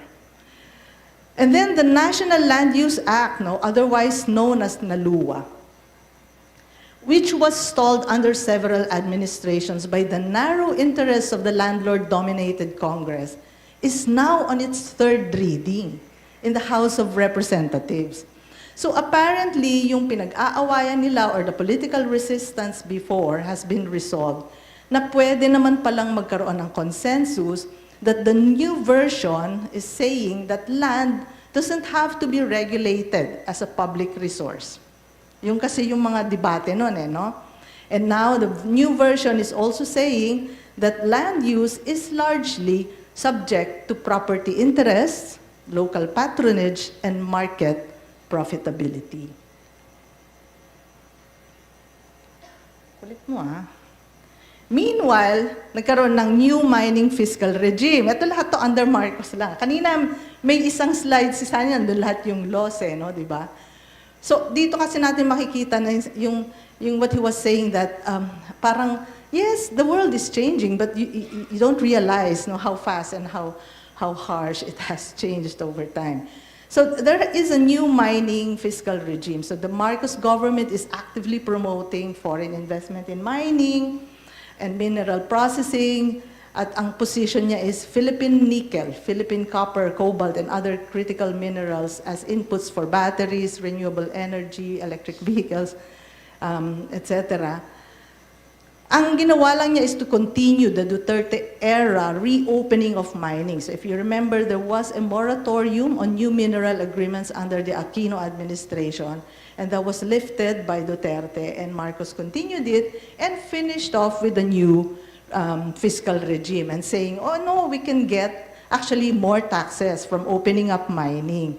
Sabi natin, more taxes. These are patrimonial assets. You should get royalties, but no taxes lang. No? And I think it's just about 6% ng kukunin doon sa gross income ng mining companies. Marcos Jr. also approved yung public-private partnership amendment to the code to speed up the approval of solicited and unsolicited infrastructure projects. So ang ginawa niya, he increased incentives for big investments, liberalized restrictions to foreign ownership, pushed the PPP as the form of privatization, and provided sovereign guarantees to infrastructure and energy projects. Ano ba yung mga yan? Ibig sabihin, if we are in a partnership, public and private, and then something, kunyari, pinasabog yung factory mo, sagot ka ng gobyerno. So these are the guarantees, no, that government, the Philippine government provides private investors. Marcos Jr. also continues to uphold the privatization of essential public services and infrastructure. Kasama dyan yung water, electricity, energy, transportation, telecommunications, and of course infrastructure. This includes turning over the management of Ninoy Aquino International Airport terminals to a private consortium led by Ramon Ang. This is a move that places a critical national gateway under corporate control and raises serious national security concerns. Okay.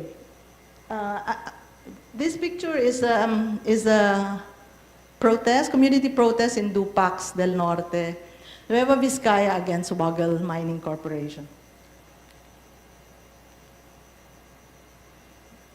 There are 201 infrastructure flagship projects under the Build Better More, BBM. Yun yung BBB dati, diba?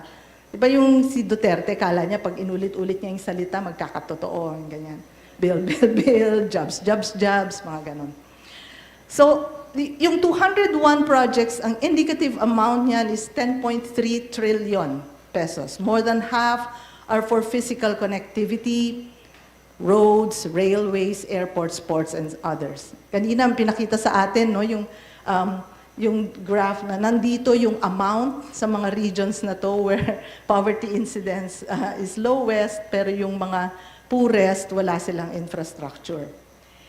I think the point here is the top 3 oligarchs, namely Ramon Ang, Enrique Razon, and Manny Villar, have captured the big-ticket projects. Si Ramon Ang alone, through his SMC Infrastructure Corporation, has secured 9 major infrastructure projects in the last 5 years, 8 of which ay sa ilalim ni Marcos Jr., worth 1.3 trillion pesos, which is 13%, single-handedly, 13% of the total indicative amount of BBM. So, for this year, sabi ni Marcos, this year is delivery year. Delivery. Kasi ang tagal na eh. 2026 is delivery year, and by that, they have, in line with this, the government has allocated billions of funds para dun sa right-of-way funds, and even amended, implemented the Accelerated and Reformed Right-of-Way Act, or yung ARROW Act, which gives the government additional power to evict and demolish communities that get in the way of high-impact projects. This picture, for instance, sa baba is Parola Tondo, where there was fire, because they had to be demolished to give way to the Southern Access Link Expressway of Ramon Ang. The oligarchs and foreign energy corporations, some of which do not even have a local counterpart, are also the winners of renewable energy projects. So they also win in the auction rounds of the Green Auction Program of the Department of Energy. They get long-term contracts and, of course, a guaranteed tariff. Ganon kasi yung JYAP, no? Tapos pababayaran sa inyo sa Meralco bill nyo yung JYA. Di ba? Uy, bayaran nyo, nagtatayo tayo ng renewable energy eh. The usual suspects in energy infrastructure, Lopez, Aboitiz, Ayala, and Consunji, they get a huge share of the awarded projects. So that's MTERA, Meralco. But notably, Ramon Ang and Enrique Razon have risen to capture renewable energy projects, with Razon even getting major stakes in the Lopez's First Gas Corporation.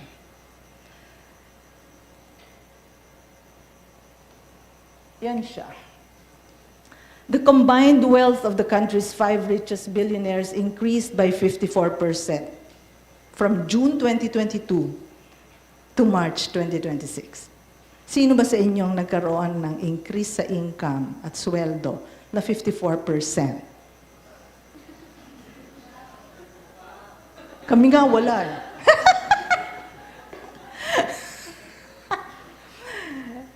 Enrique Razon, no, the port's magnate, reached a trillionaire status in 2026. This fortune was built on the privatization of strategic public infrastructure. Government policies transferred the operation of essential infrastructure and public services to private conglomerates, while guaranteeing long-term contracts, regulated territories, and dependable revenue streams. So the state transformed public ports and essential services into long-term sources of private monopoly profit. The Marcos administration further enriched Razon by granting and protecting long-term control over strategic public assets from Malampaya and Iloilo Port to bulk water and renewable energy, and by deepening the PPP and privatization framework on which his corporate empire thrives.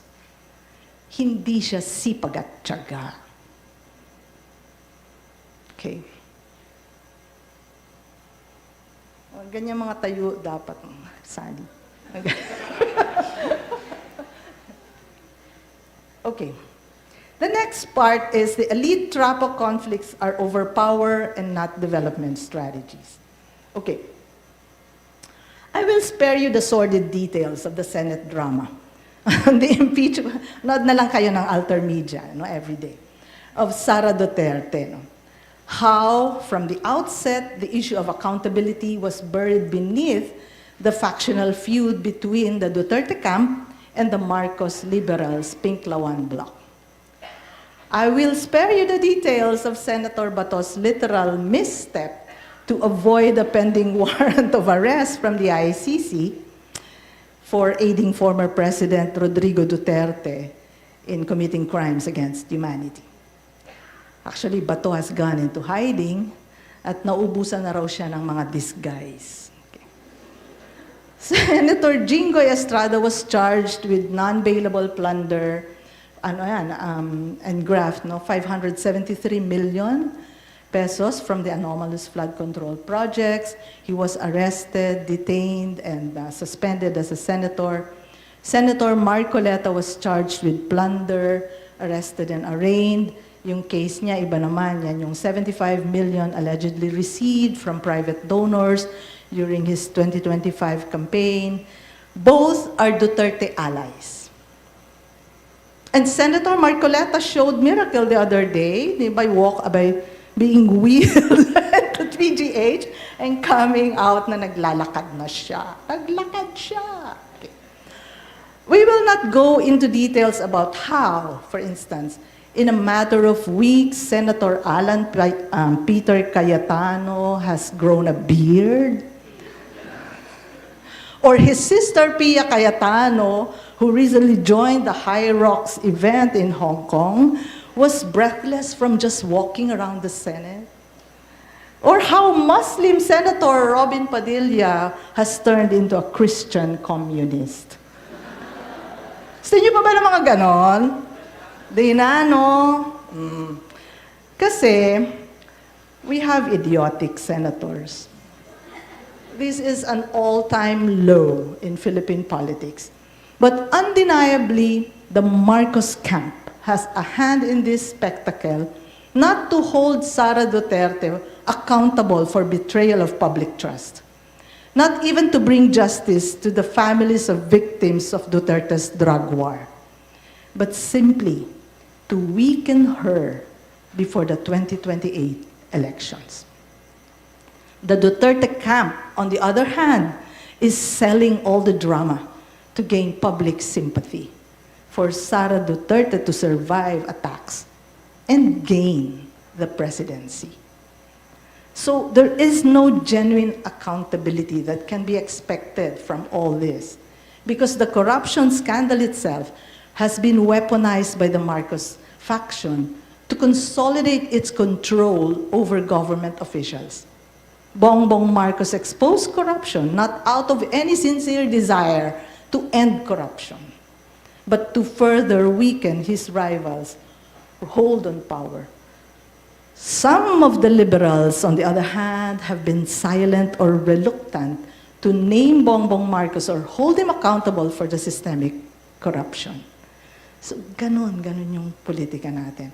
Because the reality is that our lawmakers and politicians, Makabayan Bloc excluded, are not focusing on economic reforms to help people survive the raging economic crisis. They are not focusing on reversing economic liberalization, not on crafting a genuine development plan. They even have an overt alignment with the US agenda for the Philippines. So as said, except for the Makabayan Bloc, no politician from any of the factions of the ruling elite has any interest in rejecting neoliberalism, in rejecting US intervention, and oligarchic vested interests and profiteering. So yun yung politika natin. Trapo bickering has only proven how little the people can expect from elite elections. Ang problema, yung iba sa atin, no? Hindi sa atin, sa kanila pala. May mga ano na sila, tambalan. Oh, hindi na ako magbabanggit ng pangalan. Sorry, hindi na kita na ano.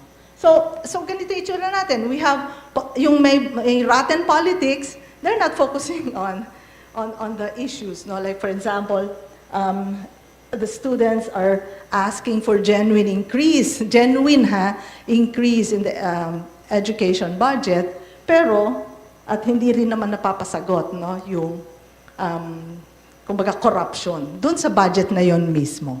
So ang ironic, di ba? Because, you know, trapo bickering is just about that. It's just about power struggle. Okay.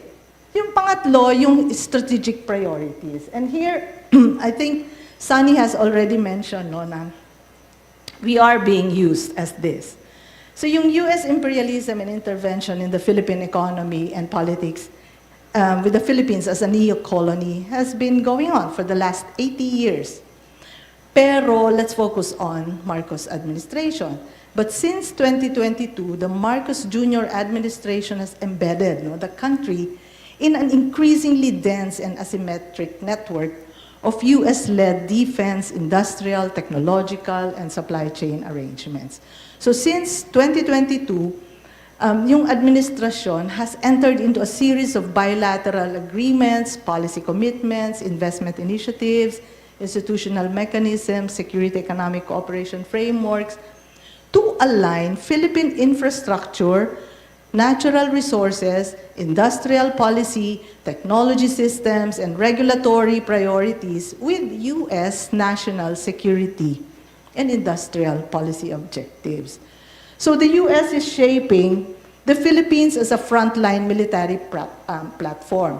Yung US facilities, nabanggit niya kanina, are intentionally spread nationwide with command centers, 9 EDGE sites, missile sites, ammunition storage, fuel depots, and other war material, plus dual-use infrastructure to enable US mobility, US military flexibility, mobility, at saka yung command and control, no? The US and Philippine Armed Forces have also increased yung scope, yung manera, yung methods ng kanilang military exercises, including the recent launching, no, of a Tomahawk missile from Tacloban Airport to Fort Magsaysay in Laur, Nueva Ecija, using the Typhoon missile system, which we know is a mobile land-based system designed to strike at distances, no? Strike targets at distances. So, may pagka-long range yung kaya ng Typhoons. So, yung deployment ng Typhoon system is in the Philippines turns Philippine territory into a forward missile platform in the US's military strategy against China. So, yung ganun sana na naka-obvious yung nangyayari mismo sa land natin instead of, just some activists focusing on the WPS. The US is designing, yung Philippines naman, banggit na rin kanina, as a site for its defense industrial base, particularly for semicon and AI, in support of US's national security strategy. Yung national security strategy, hindi siya one after the other. National security mo na magkaka-econ security tayo. Econ security mo na, hindi, talagang isa siyang parang siya, Siamese twins. Ganun na nila pinackage yun, no? And for US, the national security strategy, yung center nun is makuha niya yung leadership in technology. And which has the aim of containing, outpacing, and defeating China through a full range of national power. In the words of the NSS, sabi na, ano yung national power? National power ni US, which means US plus allies like the Philippines. So, ang core ng China and US rivalry is this. Each seeks technological dominance and power. Both regard this dominance as the foundation of economic security and national security. So yung competition nila centers on controlling and leading in semiconductors, AI, and the raw materials these technologies require, particularly critical minerals and rare earth elements. So the US has designated the Philippines to provide territory and infrastructure for the US to achieve its military and economic hegemony. Ito yung Luzon Economic Corridor, ayan yung haba, And then Pac Silica are designed to provide minerals, both LAC and Pac Silica, yun yung design nila, to provide mineral resources, labor, semiconductor manufacturing, at maging bahagi ng US's strategic supply chain restructuring ng weapons and dual-use technologies. So I think yesterday, yung itong si Bingkang ba pangalan? Sorry, si BCDA CEO, no? So naglabas siya ng true and false, no? Para sagutin yung mga reklamo nyo, no? Na hindi totoo na Pac Silica is about mining. It's about mineral processing, o, di ba? So ano ba? Hindi rin, hanapin nyo na lang, meron kasi siyang infographic din, nakakatawa. Hindi totoo na ito ay panggera. It's about manufacturing. So, ganon, Isa kasi ang raw mat, ng weapons, tsaka nung AI. And AI, in fact, is used para sa gera. So, yung ganong parang tayong, sabi nga, infantilize. Infantilize, no? So, the Marcos Jr. administration, actually, even before Pac Silica, has already committed the construction of Subic-Clark Manila-Batangas Railway. Nakaka-excite, di ba? Ang bilis ko lang madala sa railway. Subic-Clark, Batangas. Hindi kayo pasasakayin doon. And then, of course, yung North-South commuter, North-South! Sabi mo, Calamba to Clark. Actually, originally, Calamba to Clark International Airport. Amil, makakauwi na ako ng Palawan. Tapos, pagdating mo ng Clark, lalagyan pa niya yun ng extension that goes all the way to New Clark City. Ang ganda. And then, Marcos has also signed the Subic-Clark fuel pipeline. So ito yon, magpapass through ito, Subic Bay, Basa Air Base, Clark Airport, New Clark City. So hindi na kailangan isakay sa truck yung fuel, tapos aandar sa land. Tapos matatraffic doon sa SCTEX. Hindi na. Meron na sa ilalim na fuel pipeline. And the government has also committed to establishing a fuel storage facility in Subic Bay Freeport Zone.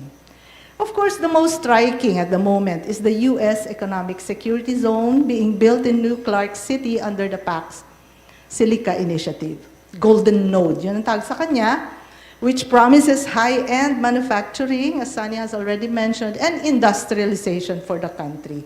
Pero increasingly, dahil ang ingay nyo, it's being unraveled as simply an expansion of the U.S. defense industrial base. So the Philippines will no longer be just a site of U.S. troops and weapons.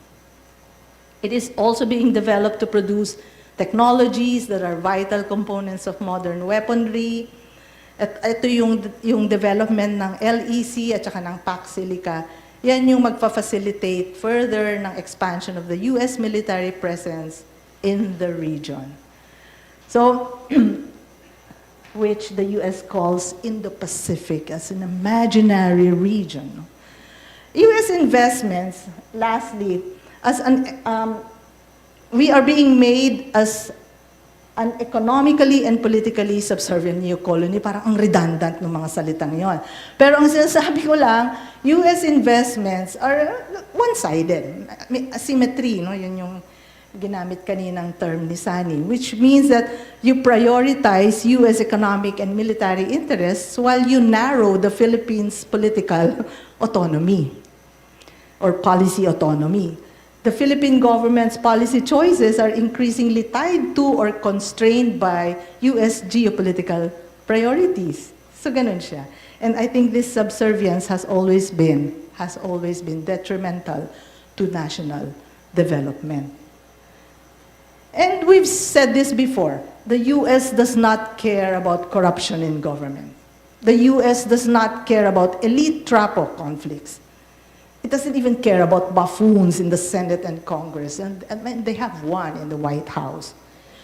The U.S. does not care about greedy or ambitious politicians. As long as pag nakaupo na yung mga yan, they will continue the policy making that is subservient to U.S. interests.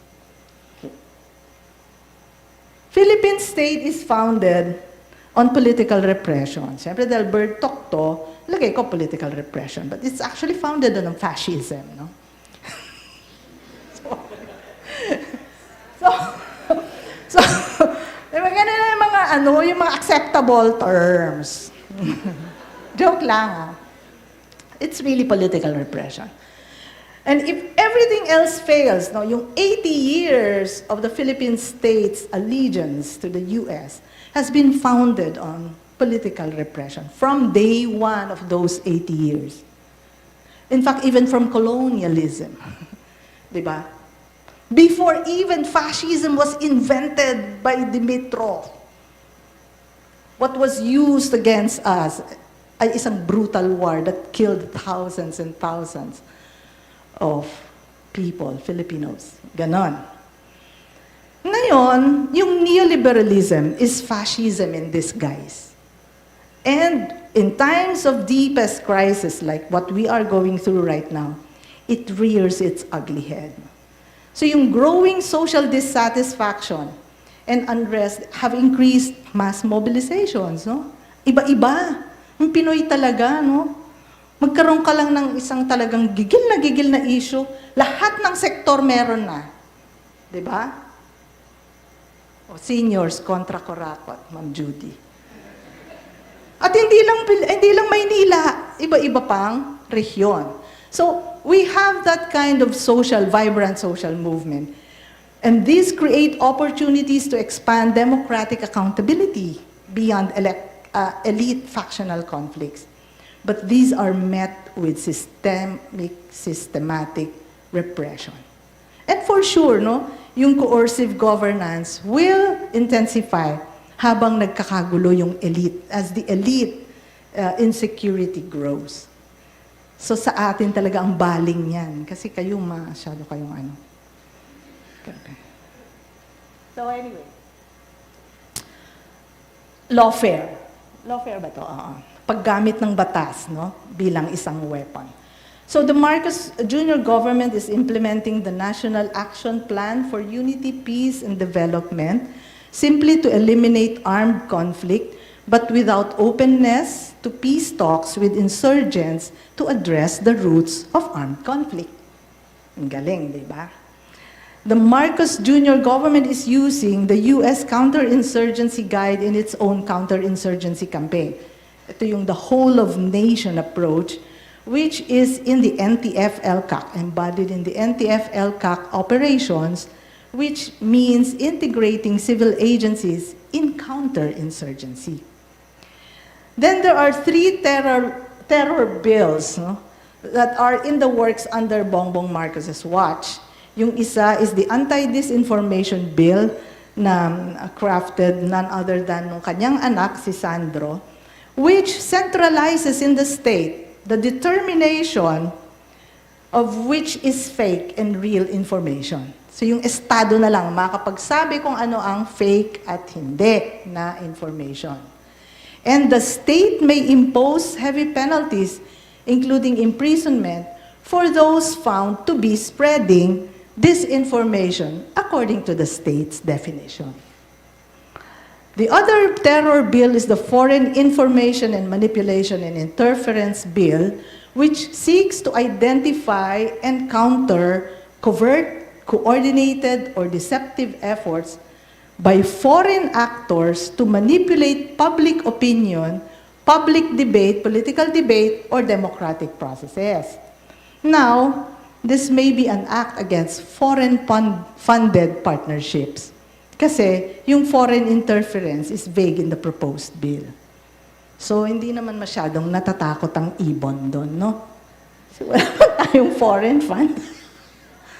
So, nakukuha nyo kung saan, ano yung kinoconstrict, no? So yung mga organizations that rely on development aid, etc., you may be, accused of being of being deceived or coordinated by foreign actors to manipulate public di lalo na yung mga NGOs na nasa advocacy.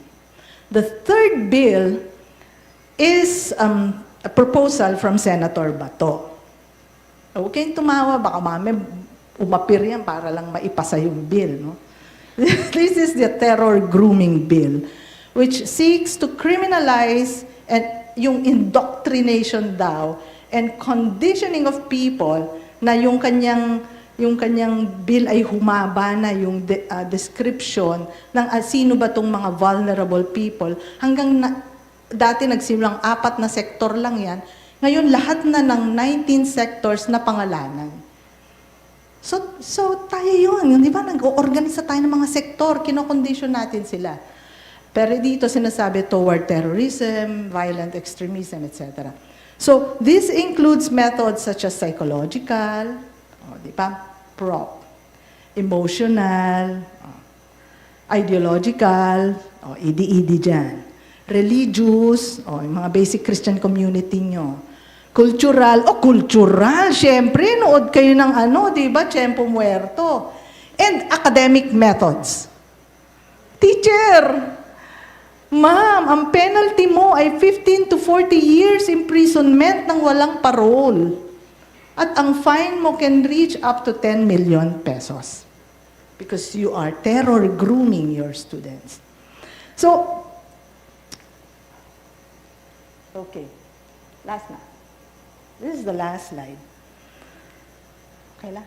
Marcos Jr. ambitiously sought a non-permanent seat in the UN Security Council. Diba? So nung inaabangan natin, parang tayo nakaabang sa Miss U. Sabi, nanalo? Hindi, Kyrgyzstan. Ganon, diba? So the Philippines lost to Kyrgyzstan, which only exposes the limits of Marcos Jr.'s US-dependent foreign policy and the country's diminished diplomatic credibility among the global South. And it also exposes the international notoriety of Marcos's human rights record. So, wala siyang credibility sa usapin ng human rights. Okay, I think the data and the photos will speak for themselves. Democratic power, undeniably, no, rests in the people. Doon sa apat nating ipinakitang features of the political economy of the Philippine crisis. So definitely, undeniably, walang kumbaga pagdududa sa atin na yung democratic power rests in the people. So now we need politics, a politics of demanding accountability. We need a politics of militantly confronting the social ills, confronting imperialism, confronting bureaucrat capitalism, confronting feudalism. We need politics that rejects self-serving politicians. Wala tayong masyadong bumeso-beso. Wala nang time. And we need politics that is struggling for people's democratic rights and welfare, and fighting for a progressive economy and national sovereignty. We can do this. Thank you.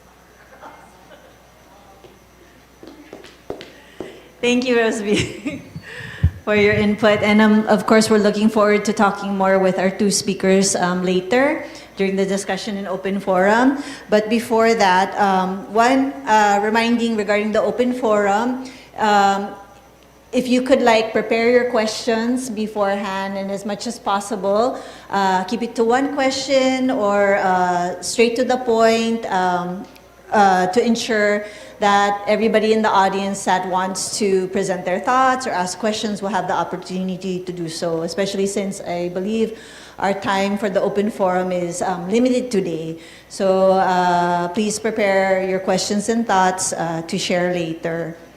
So to also share their insights and reactions regarding the Hello, okay. Anyways, I'll be a distance, so maybe you can hear me from here, to present their reactions and thoughts regarding the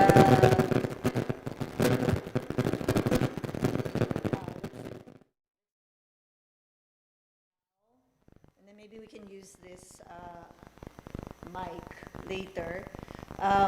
We can our next two reactors actually are among our partners for this event. Our first reactor will be Loren C., former Students' Right and Welfare Counselor of the School of Economics, former economics representative to the USC, and current counselor of the University Student Council. Our second reactor is Francesca Cue, who is a full-time faculty member at Union-Diliman and current National Vice President for Faculty at the All-UP Academic Employees Union. So let's give them a round of applause and have them come up here to share their reactions. Thank you.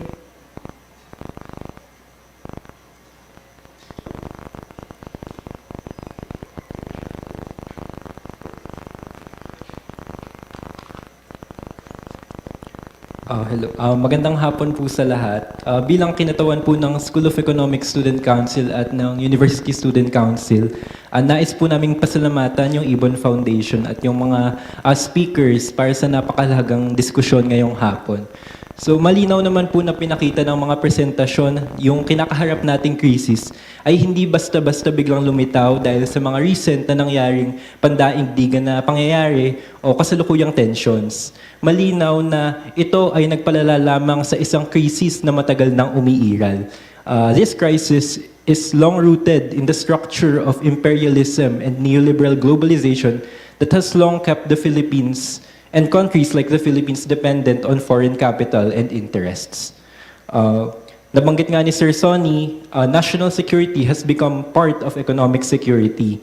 We cannot separate economic domination from military and political domination. For example, sa Pax Silica, hindi lang ito simpleng usapin ng industriya ng AI hubs or semiconductors dahil ito rin ay tunggalian ng mga malalaking imperialistang bansa para kontrolin yung produksyon at ng mga merkado ng daigdig. At hindi lamang nadadamay yung Pilipinas sa tunggaliang ito, ang sarili nating gobyerno ang mismong nagpapakatuta sa mga dayuhan dahil imbis na paunlarin ang ating sariling industriya at bumuo ng isang ekonomiyang nakabatay sa ating pangangailangan, isinusuko nito ang ating likas na yaman, lakas paggawa, at maging ang ating teritoryo kapalit ng dayuhang interes. Pinipili nitong panatilihin ang isang bansang nakaasa at sunod-sunuran sa dikta ng imperialismo. At sa ganitong kalagayan, mahalagang balikan ang papel ng economics bilang isang disiplina. Economics should never be reduced to mathematical models or market inefficiencies that assume that these existing institutions are neutral. Under imperialism, yung mga frameworks na ito normalize privatization, liberalization, and deregulation as if they are unquestionable truths, while dismissing alternatives as ideological. At marahil may irony din na nagaganap itong talakayang ito mismo dito sa School of Economics dahil historically, this institution has produced many of the country's economists who occupy positions of power in government and policymaking. Yet, many of these people continue to reject and quickly dismiss the progressive calls of the masses, treating them as ideological rather than engaging with the material realities faced by ordinary Filipinos. Hindi lang naman nakukulong sa institusyon ang pag-aaral ng ekonomiya. We learn economics in workers' picket lines, in farming communities defending their lands, and in urban poor communities resisting displacement. At doon natin mas malinaw na maaaral ang tunay na kalagayan ng ating ekonomiya. Hindi natin tunay na makakamit ang pambansang kaunlaran habang nananatiling bulok ang sistema. Walang tunay na pag-unlad habang umiiral ang pasismo ng Estado na nagpapatahimik sa mamamayang lumalaban para sa kabuhayan, habang kinukulong yung mga mamamahayag tulad ni Frenchie May Cumpio at pinapaslang ang mga kabataan tulad ni Alisa Alano at Maureen Santuyo. Ang karahasang ito ay bahagi ng sistemang nagpapanatili ng pansasamantala. At malinaw, wala tayong maaasahan sa isang estadong patuloy na nag-iinteres sa interes ng iilan at ng dayuhang kapangyarihan. Ang tunay na pagbabago ay hindi lamang manggagaling sa itaas, makakamit ito sa sama-samang pagkilos ng mamamayan. Bilang panawagan nga namin sa konseho, ay isulong ang isang makamasang ekonomiya. Isang ekonomiyang hindi nagsisilbi sa interes ng iilan, kundi tumutugon sa pangangailangan ng sambayanan. Maraming salamat po.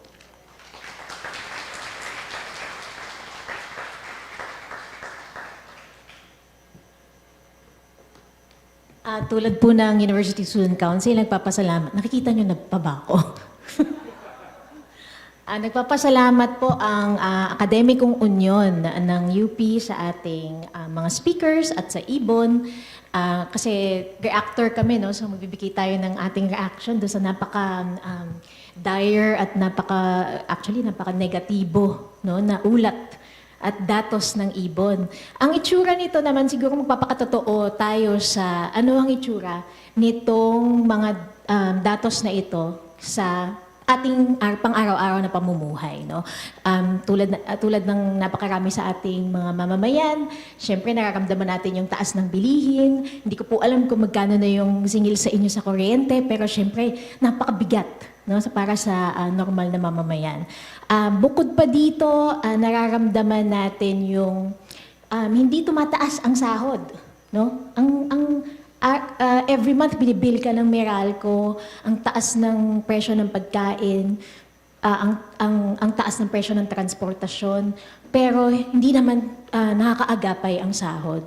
At lalo pa nga nagiging mas contractual pa ang mga manggagawa. Nabanggit din kanina, kasabay nito yung pag-defund sa serbisyo publiko tulad sa sektor ng edukasyon na kung saan kabilang ang All-UP Academic Employees Union. Pinaglalaban natin na sana 50K ang Teacher 1 at itaas sa 36K ang SG1 dahil below minimum wage pa rin. No? Para lang sa kaalaman ninyo sa kalagayan po sa UP, kung saan sa tingin natin, wow, pag nakapasok ka sa UP, ano ka na?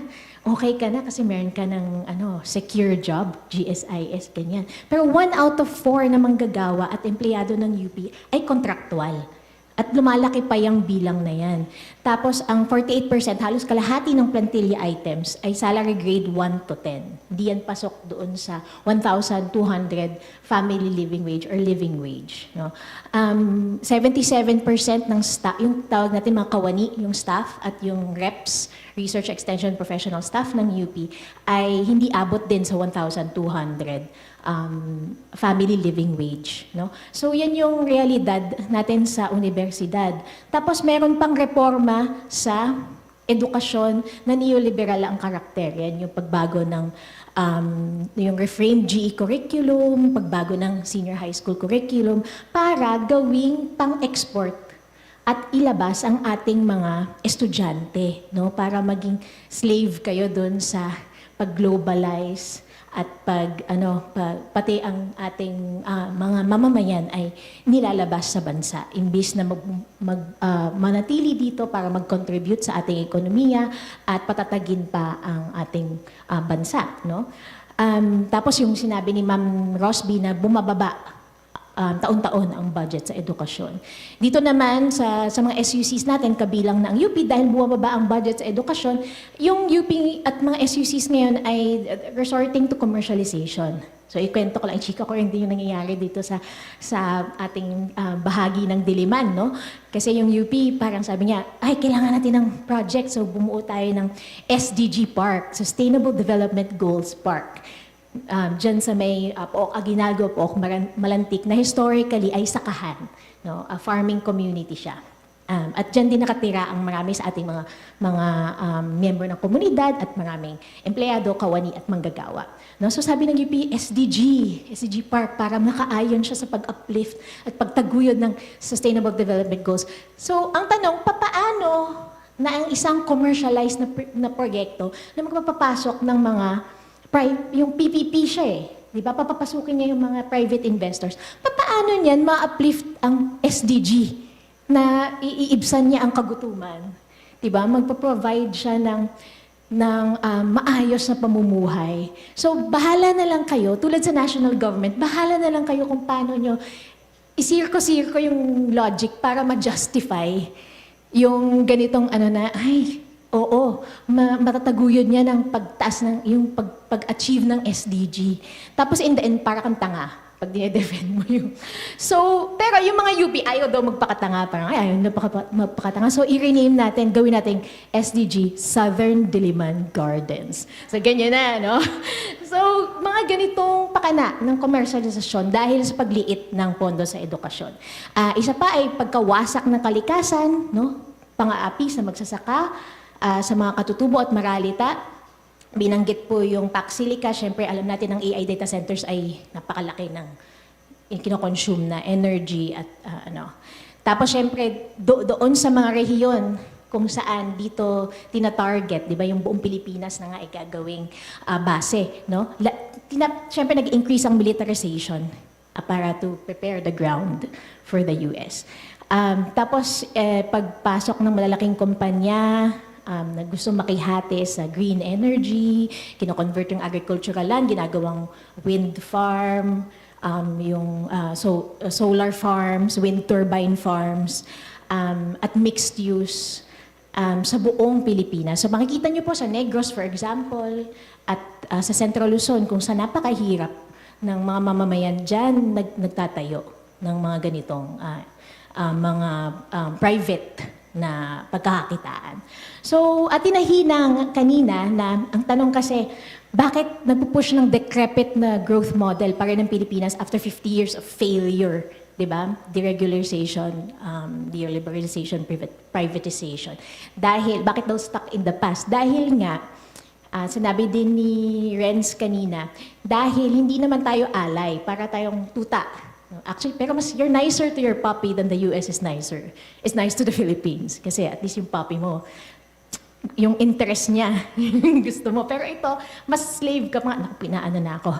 So, ang reaction natin ay matinding alarma, malalim na disgusto, at matinding galit. Yun ang dapat na reaction nating lahat. So, ngayon po, siguro call to action na lang para ma-prepare kayo sa ating mobilisasyon sa SONA, ano ang ating mga panawagan. So, ang una, syempre, ay paksili katutulan. Diba? Huwag pahintulutan, nakapailalim dyan yung lupang ninuno, depensan kung nagalit kayo dun sa kay Cara David, yung special dun sa landfill sa Subic, mas monstrous pa ang paksilika. At actually yung mga katutubo na pinaalis sa kanilang lupang ninuno, alam na nila. Yung parang, oh shit, ito na naman. Ito na naman, sabi nila trabaho. Pero natuto sila sa New Clark City, na yung trabaho ay precarious, barat na barat yung sahod, hindi naman tumagal. Tapos nawala pa sa kanila yung kanilang mga sakahan at yung kabuhayan nila. So alam na nila yan. So tayo lalo pa, gumawa tayo ng mga TikTok at magmobilisa tayo din sa napaka-monstrous na paksilika na ito. Siyempre, nandin yan ang isulong ang pambansang industrialisasyon, budget sa edukasyon, dagdagan, huwag bawasan, lahat ng sangkot dapat managot. Siyempre, sahod itaas, presyo ibaba.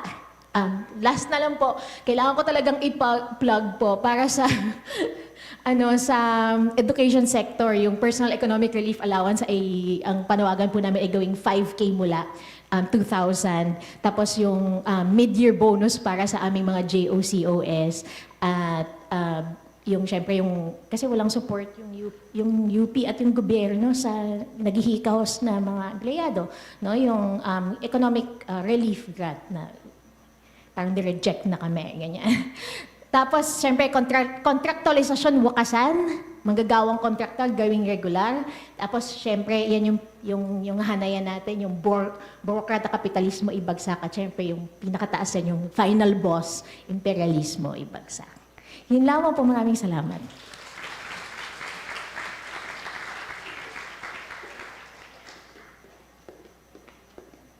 Thank you to our reactors, Lorenzi at Ma'am Kit Quay. Thank you very much. For our next part of the program, she is a member of the Union ng mga manggagawa sa agrikultura or UMA. Let's give a warm welcome to manggagawang pangkultura, si Mara Peralta.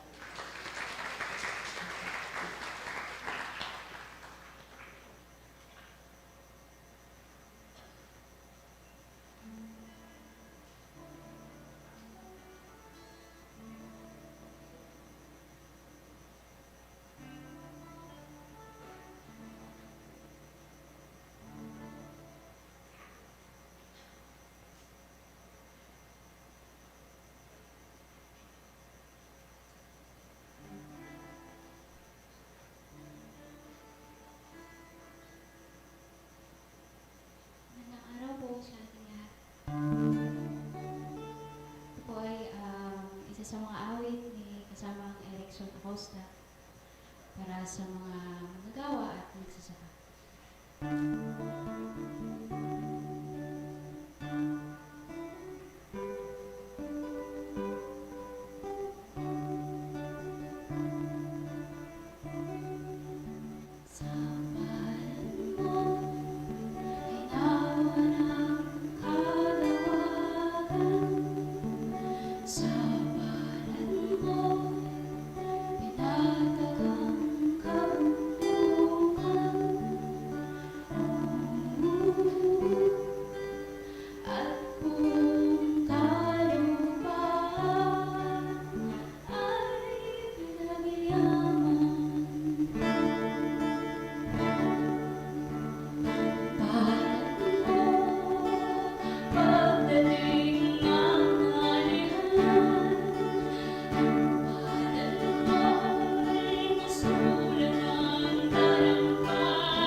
Hello, hello. Okay, thank you.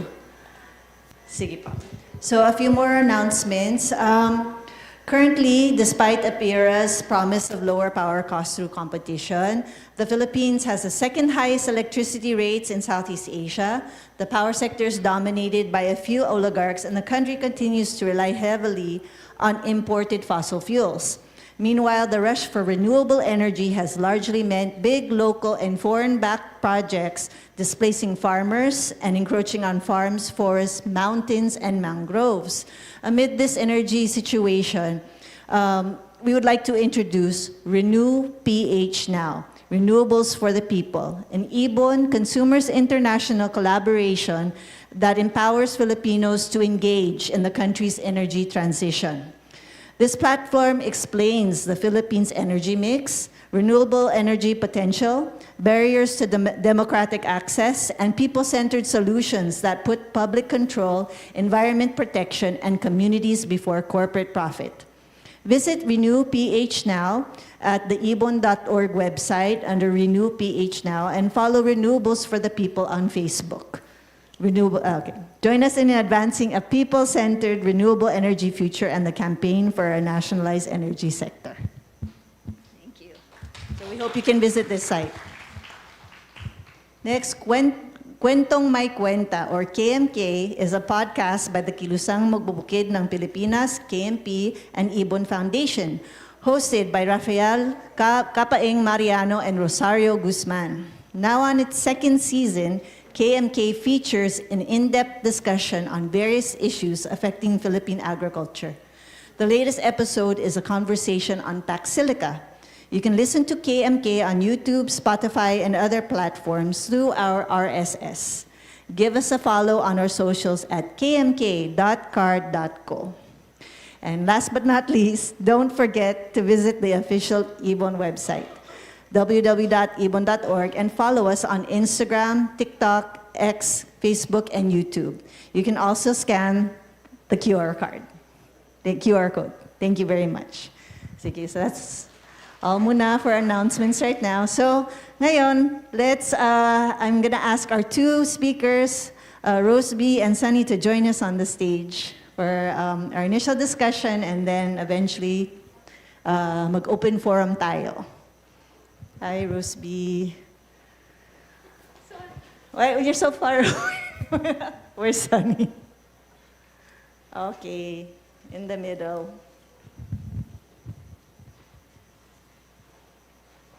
Sige, hi, how are you? So this is your chance, a quick discussion, because we want to have more time for our open forum.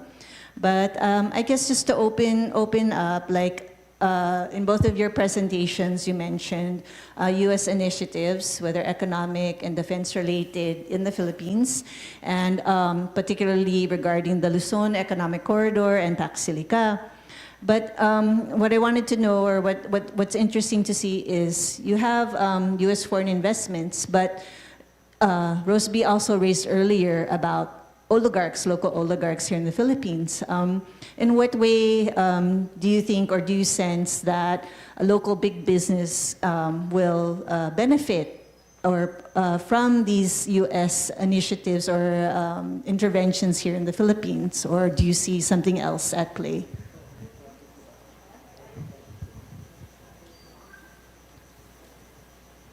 We only have one microphone. Ang hirap nung tanong mo. Sabi mo yung ano, hindi, joke lang. Mga planted questions, eh, no? Okay, we've already mentioned ano yung mga sectors nila, no? So actually, papasukin naman lahat nila more importantly ay walang investment na malakihan. There's no long waiting para sa return on investment. Ganun naman yung mga compradors, no? Yung oligarchs ay talagang comprador landlord based lang on natural resources, on ownership of public utilities. They're not investing in manufacturing. Okay, so having said that, kung ang pinapangako ng tax silica is manufacturing of semiconductors and microchips, maybe you've already heard how about more than 20 American and even yung mga taga-Dubai na mga corporations coming in and tinitingnan na nila yung itsura and expressing intention to invest. Like Foxconn, for example, the main manufacturer of iPhone and other gadgets, ay nagpunta na, di ba? So, ang comprador, makakapasok pa rin yan pagdating dun sa service niya and after-sales service. But let me just mention, kaya pinasa sa akin ni Sunny yung, yung mic, is that they're in renewable energy. And Pagkakaisa in China, for example, ay kaya niyang mag-produce, kaya niyang umungos sa AI and semicon just using renewable energy. By 2030, it's going to be 100%. All its factories will be run by renewable energy. So our oligarchs now are into that, kumbaga yun yung pinapasok nila. And I think that's where they will benefit. Sila rin yung magpo-provide noon. So, isa yan, no? Then yung iba, pwede pa nating abangan in terms of infrastructure. But let me also mention na yung corridor at yung mga pinangarap natin kaninang mga railway, ganyan. And even yung mga energy, even, let's say, they are offshore wind and all that, they will need the ports. Okay, so just do the math.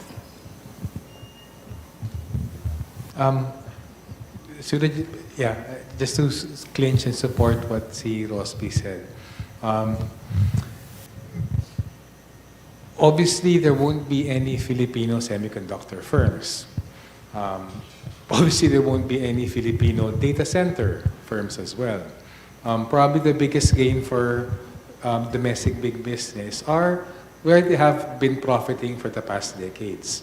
Utilities, especially energy, any possible water infrastructure, in all likelihood, other supporting infrastructure then, perhaps roads, transport, maybe some property development. But, I think that's important to stress kasi there will be foreign firms coming in, that's definite. But there will also be some domestic firms, especially big domestic firms, also benefiting. And there will be profits, and there will be jobs. But sa amin, the lens we should apply is that Philippine development. And that's where a lot of analysis goes wrong. Just because something is profitable, just because some jobs are being created, just because some economic activity is happening, from a development lens, that's not necessarily development. Because we've had so much real estate profits and development, we've had so much utilities development, we've had so much construction-related transport development, but the Philippine economy hasn't developed in the sense of having Filipino industry and stronger agriculture. So I think that's an important distinction to make kasi they will play up all the gains from Pagkakaisa, but again, the earlier presentation was to be clear what counts as development and all that supporting infrastructure that's enabling lamang the supply chain that the U.S. wants for its own strategic self-interest. Thank you, Senator Rosby.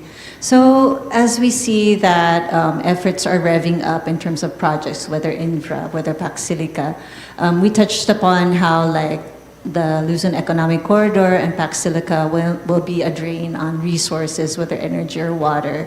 But what do we see as the impact also to agriculture? Because it's interesting that it seems that lots of this is centered around Central Luzon, which is our rice granaries. So what impact do we see in that sense? When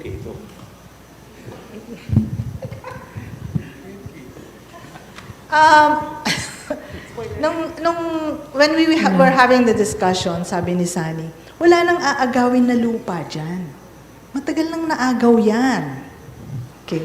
But interestingly, habang nagde-develop yung yung pagpirma November Framework Agreement, ang nirarush din nila ngayon is the amendment to the BCDA. So apparently the BCDA, reverted baselands yan, they can come up now with the law to revert that land to alienable and disposable land. And in our land laws, Pag ina-ND mo yan, it's automatic, it becomes an agricultural land. And it becomes an agricultural land, you can now turn it into another land use. So, ibig sabihin, the land has always been there. Kung kaya ng gobyernong magpasa ng batas na ibalik siya into an agricultural land use, ibig sabihin, may lupa pang babalikan yung mga ita at yung mga magsasaka. Okay, so that is, kumbaga yun na yung kung paano talaga tayo inagawan, no, ng lupa. But let me also, you started the question with resources. Yung mga nakapaligid, yes, the rice granary is not just the New Clark City. It's the whole of Central Luzon na super na-convert na rin, no, yung maraming prime agricultural lands. Let's just say, ito lang naman, sabi ng BCDA. Pero yung mga nakapalibot na mga sakahan will now be drained of resources, specifically water, for pack silica. So, yun kasi yung, yun yung kaya kanina tinitingnan namin yung infographics ni BCDA. Tinatanga tayo eh. Tinatanga. Kanina infantilize pa yung term ko. Pero ngayon, mumukha tayong tanga. Diba? Kasi, sabi niya, hindi, may sapat. But when you look at government statistics or government records, sabi ko kay Sanin, tinignan mo na ba? Sabi niya, luma eh. But there are two kinds of sources of water. Gawin mo ng tatlo. Groundwater, maghuhukay ka, di ba? Surface water, tas ulan. Anong meron tayo ngayon? El Nino, okay. Ulan, X. Surface water, ano ba ang pinagdaanan ng Central Luzon? Di ba kung ano-anong mga dams at kung ano-anong mga multipurpose, etc. na wala naman pakinabang yung magsasaka. Okay, groundwater na lang. Wala talaga tayong stats noon. So the nerve of the government to say we have enough water for the data centers. They don't even have the statistics. Nakakapagod. Para akong si Mara kanina eh. Ano pa ako nung umpisa eh.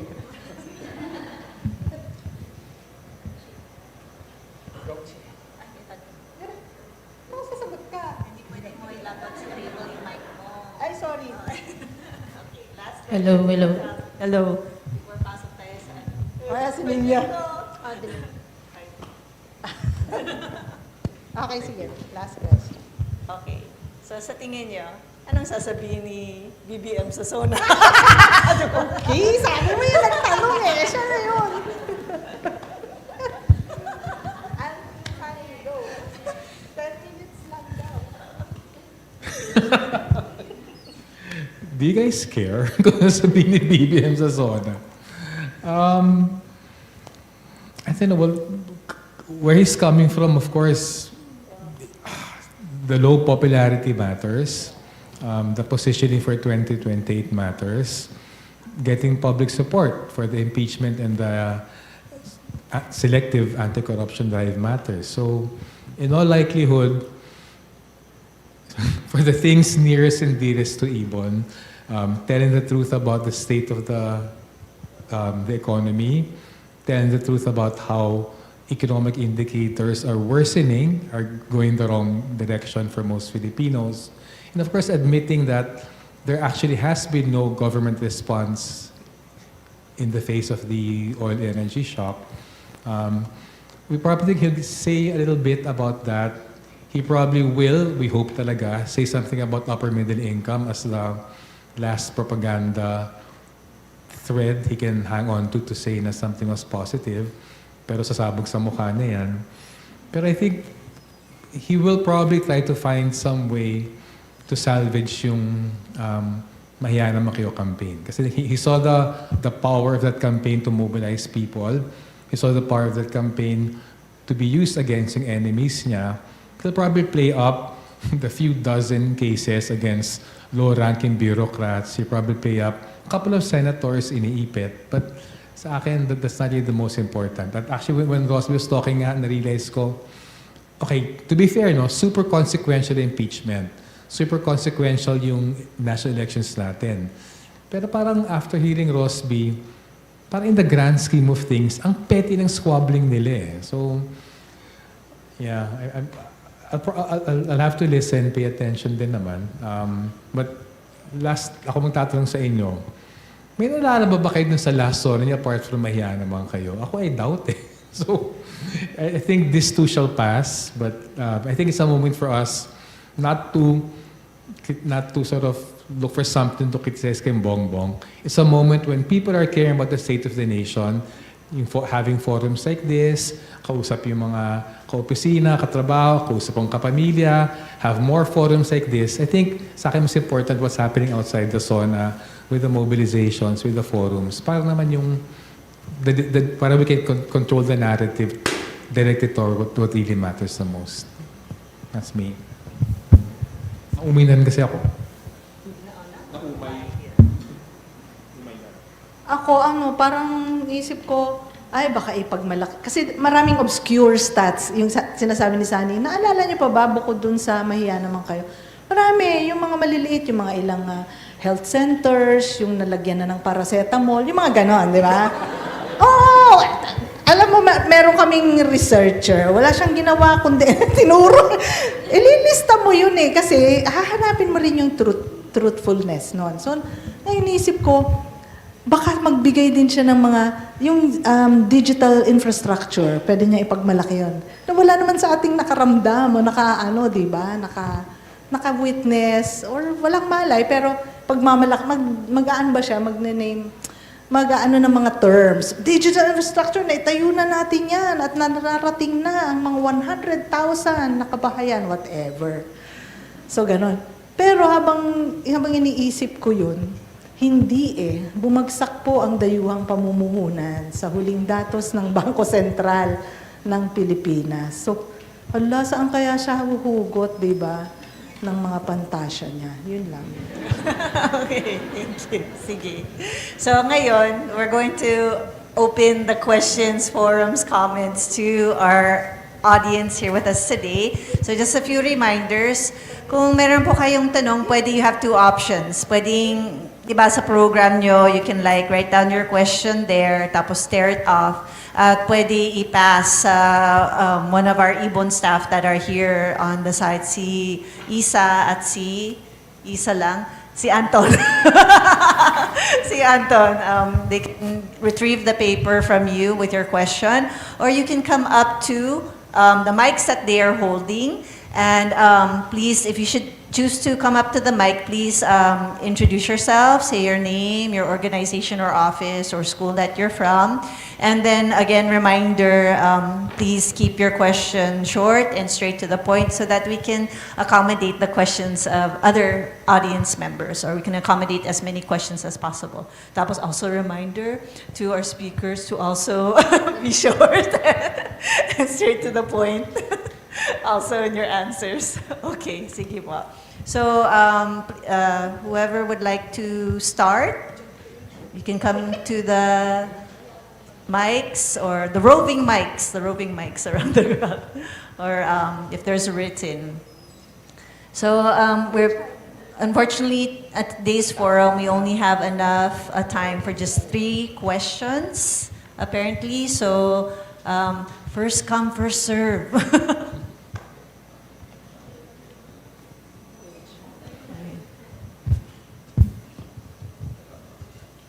Okay, so we have a mic set up right now. And here we go. Sir, if you could please state your name and your... No. Yes. Yes, I'm formerly the Dean of the UP Business School. Welcome, and sir. I'd like to ask our 2 speakers about their projections, about the impact on our economic situation of the forthcoming elections. We know typically money will flow into the pockets of politicians going to electorates, in the case of handouts. Would that be a booster to our economy, or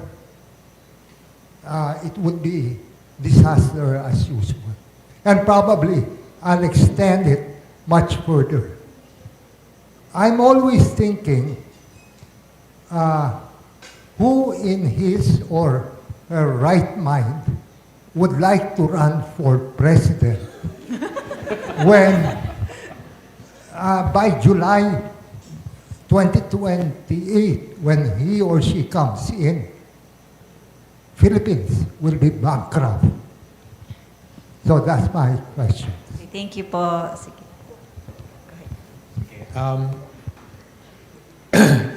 The most straightforward way to look at the economic impact of elections is dun sa nabanggit ni Sir about the election spending. We've tracked midterm and national elections since 1986. Basically, there's usually a little bit of a bump in the 6 months leading up to the elections. Pero also, there's usually a bit of a dip in the next 2 quarters after the election. So I think there is a momentary bump, generally speaking. Some are quite big, a few percentage points, some quite small. But basically, they even out there. So I think on the growth aspect, it will always boost the figures more than not, but not substantially, only temporarily. And I think particularly right now, there will probably be bigger forces at play.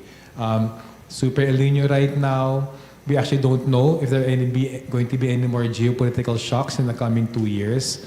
My feeling is that, in principle, it will bump up growth, but in all likelihood, there's going to be something bigger in play. So even that bumping growth, my fearless forecast, it won't actually be felt. It will be on the low end compared to the past election periods. But one, I think, consequential impact of the elections will be the pork barrel. And I think that's most alarming because the 2027 budget in particular is the election budget. And clearly, Makabayan, for instance, made estimates of 700 billion pesos in pork barrel in the 2026 budget. Because there's such tightening of the political race for 2028, in all likelihood, that's going to be larger for the 2027 budget. So every peso diverted is a peso misallocated. Every peso stolen is a peso lost for social services. I think that's going to be a more consequential economic impact of the 2028 elections. The maneuvering among politicians, especially by the incumbent, because that's the last and ultimate weapon he has to try and influence the outcome of the 2028 elections. Pero a third, maybe not so consequential impact, I think will be where the businessmen, Philippine big business, kung saan sila tataya, who they will be supporting. That, I think, is not going to be consequential because, unfortunately, there's a stunning consistency with the relationship of Philippine big business with whoever is in power. There's a stunning consistency na, yeah, maybe some will get a bump up compared to others. But again, there's so few opportunities for profit in the Philippines, it all evens out there. So I think that's going to be not consequential in economic terms, but maybe between who politician is close to who oligarch, maybe there might be some reallocation heading into 2028. But otherwise, yeah, I mean, we did the number crunching. It's actually relatively minor and it actually evens out then in the 6 months after. Thank you. Must be who is in his right, her right mind. You didn't answer that. Actually, yung pong Marcos administration has been running on deficit, no, for the whole duration, no, of the term. And if you remember noon si Estrada, nung pagpasok niya, hindi ko makalimutan sa Inquirer, yung headline niya is, "We are bankrupt." So ibig sabihin, yung ruling elite, aware siya na yung national coffers ay na-drain talaga doon sa kanyang unproductive spending, sa kanyang corruption, etc., etc. So, yun Yun yung laging tatakbo siya, then alam niyang bankrupt yung government, will take over it, but also will gain from it using other means. No? Ako tingin ko magkaka-impact din siya sa borrowing. Yung as we approach election time, or even after that, na meron ng bagong presidente taking over a bankrupt government, and also an economic crisis, no, na sabi nga natin it's going to get worse, no, it's going to get worse, ay papasok talaga siya dun sa pangungutang with all the impositions, no, to save the economy, to implement additional taxes on the people, on the poor and the middle class, etc. Kumbaga parang pag tinitingnan natin yung elections na magbibigay siya ng temporary boost sa growth, actually inisip ko kanina parang hindi na rin niya aabutin ng ganon na growth. Kasi dati nyo naalala nyo, pag tinitingnan pa natin sa national income accounts, anong lumaki? Paper. Oo nga, kasi may printing. Wala na eh. Sokmed na eh. Diba? Kaya ang nilalakihan na lang nila, yung vote buying. Diba? Tsaka, syempre, yung social media and media. So ganun parang nagnanaro na rin kung ano yung kayang i-boost pa nung spending. Pero definitely, malakihan pa rin yung election vote buying and cheating. So we have a write-in question. So ano-anong domestic policies and or US-Philippine agreements ang nag-aproba or nagpapahintulot sa operation ng Luzon Economic Corridor and Pacsilica?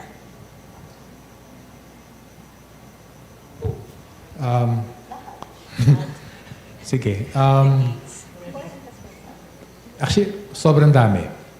Pero kung specifically regarding halimbawa yung liberalization of the foreign investment regime to allow foreign investors to go to Pacsilica, it's the usual suspects. The Foreign Investment Act, the BCDA law, the Special Economic Zone Act, tapos in terms of yung mga particular fiscal incentives, the CREATE law, the CREATE More law, those are generic foreign investment liberalization laws that are applicable to any operator there.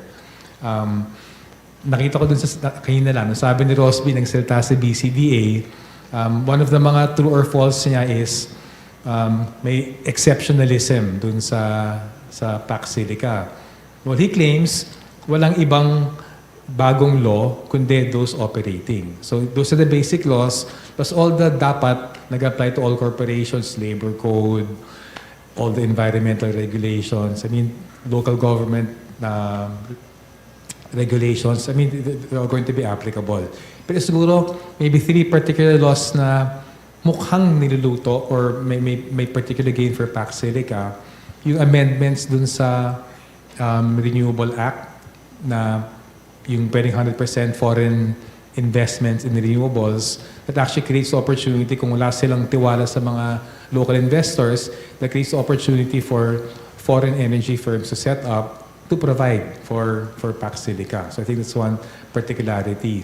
Nagkaroon din ng chismis na dinig ko yun na an interview sa BCDA, yung pag-create ng new regulatory setup for nuclear energy sa Philippines. Hindi siya liberalization per se, but it creates the legal framework to operate nuclear plants.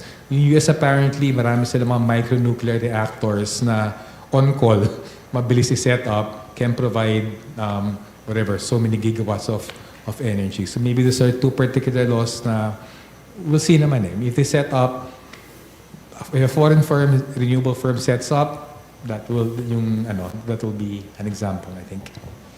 Dagdag ko rin yung PPP. Yung Luzon Economic Corridor, yung mga binanggit ko po kaninang railways, ay nakalista naman na, I think 3 years ago pa, doon sa infrastructure flagship projects, IFPs ng, anong pangalan na nito? Department of Development, Oo. DepDev, oo. Nakalista na siya doon na sila ay mga infra projects enabled by the PPP code. Kasi si Duterte kasi, mas leaning siya noon sa GAA, pagkuha ng pera sa GAA, then I think karamihan ODA. Itong si Bongbong Marcos, mas leaning siya sa PPP as a manner no, ng pagbibigay ng infrastructure projects sa dayuhan at saka sa mga oligarchs. At in fact, mas leaning siya sa unsolicited. Ibig sabihin, hindi naman hinihingi ng gobyerno, pero ikaw nagmamagaling ka, nagpatayo ka. So, galing, di ba? So the menu is really open, so liberalized. So yun yung mga at work sa LEC. Yung sa Pacsilica, yun nag-e-exist. Kaya nga yung sinasabi ni Bingkang, yung si BCDA, na wala naman tayong nilalabag na batas. O kasi lahat bukas ka na, te. Diba? So lahat naman na yun ay naano mo na lang. Ang pinalulutang na lang talaga nila ay immunity. Sovereignty, di ba? Na ang US, pwede ba? US territory nito, parang Rojas Boulevard lang. Ganon, yun yung pinalulutang nila. Nasa akin ay dapat paingayin natin kasi ang estilo ng mga yan, magpalutang ng idea hanggang mag-settle sa inyo na okay lang. Diba? Sige, they're not laws though. So, ewan ko kung may abogado dito. I don't actually know how binding the other agreements are. Pero it was flashed very quickly kanina. Very specific eh. There's a joint vision statement, US-Philippines on defense industrial cooperation, March 2025. There's a US-Philippines MOU on critical minerals, Feb 2026. And there's also a US-Philippines bilateral defense guidelines, May 2023. So may ganun agreements. There's also a multilateral agreement, Statement of Principles for Indo-Pacific Defense Industrial-Based Collaboration, May 2024. So one of the sites there, nilista naman yun.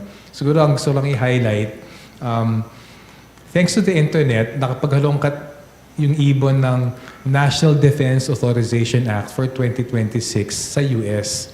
At for the first time ever, the NDA requires annual reports to Congress sa implementation ng US na agreements na to. That also allows for up to $1.5 billion in loans and grants per year. Kung gusto nyo ng context, the total military assistance ng US sa Philippines over the last decade is only about 1.6, 1.7 billion. So, just to highlight how seriously the US is taking Pacsilica, how seriously the US is taking this whole defense industrial cooperation thing, and really, they're putting their money where their mouth is. So I think that should be all the more alarm bells for us na the Philippine government should take a stronger stand because the US is so serious about what their intentions are, what their bad intentions are for the Philippines. So, did you want? Okay, all right. So we're gonna, we can get a question from the audience, if anyone, right here. So, good afternoon. Good afternoon. My name is Kira de la Cruz. I'm a graduating student here in UP School of Economics. I was also a part of SCSC, the student council that is co-partnering the event, and I'm a member of League of Filipino Students here in Diliman. So my question is more of a technical inquiry, so I'll just get straight to it. How do we pursue a national industrialization? What economic policies must be prioritized, and what changes in the system must happen? Natakot ako sa tanong. Sani yan, pangarap ni Sani yan. Siya lang. Okay. Kung first principles, the most important thing is the Philippines has to develop Filipino firms producing with Filipino science and technology. Parang absolute bare minimum yun as a first principle. There won't be any such thing as an industrialization strategy if that is not the end goal. Kung yun ang end goal at may clarity doon, oh my God, there's so many things that have to be done to support Filipino firms achieving that kind of goal. What can be done? Well, may long list kanina, there's a slide, but ako ang favorite ko yung mga performance requirements for foreign investors eh.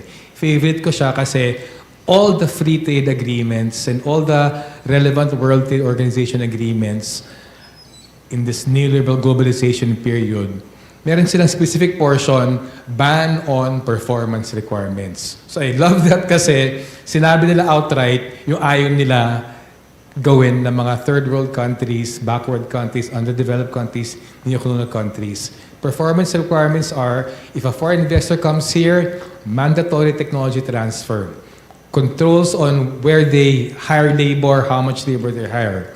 Controls on where they spend their money, how much they can spend it.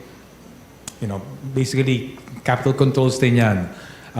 Controls dun sa how they operate, making sure that local procurement or may local value added. So, those are perfect, I think, yung paglista nila in all those agreements, literally about 1,200 free trade agreements have that ban and performance requirements because that's exactly what we need. And I think siguro, last point lang, what needs to be done for that? Okay, it would be nice if we had a natural constituency for industrialization. If we had some kind of aspiring Filipino semiconductor firm, that would be great. If we had some kind of aspiring AI firm in the Philippines, that would be great. Pero sa akin, not having that material base, because sinira talaga siya over the last 40 years, it falls down to political leadership with the vision for national industrialization. And by political leadership, I mean not just a particular political leader, pero syempre, yung broad public constituency demanding the difficult things that need to be done for industrialization. It literally takes decades. Natuwa talaga ako dun sa looking at the 5-year plans of China. They were that far thinking. Mid-2000s pa sila, they wanted to be where they are now to semiconductors. They did that. Every industrialization experience, China, South Korea, Taiwan, even the US, you're talking about 20, 30, 40 years of discipline, determined, trial and error. The big question sa atin, do we have the political leaders with that kind of discipline and consistency? Pero, yung naka-depress kay Rosby, they don't care.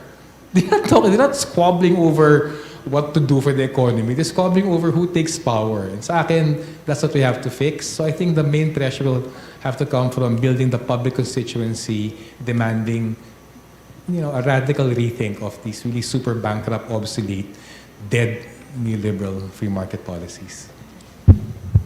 Okay. Naawa naman ako kay Sunny kasi ang iksi ng oras niya. Pero we went to this forum with a small businessman, Filipino businessman, and he has this beautiful slide on step by step how to do it. I mean, to answer the students' question. Kasi parang hindi siya pangarap, pero very practical yung paano siya step by step. And may principle, di ba? Ano yan ways and means kamo, di ba? So may ways and may means, etc. Pero idadagdag ko na lang dahil maiksi yung oras niya.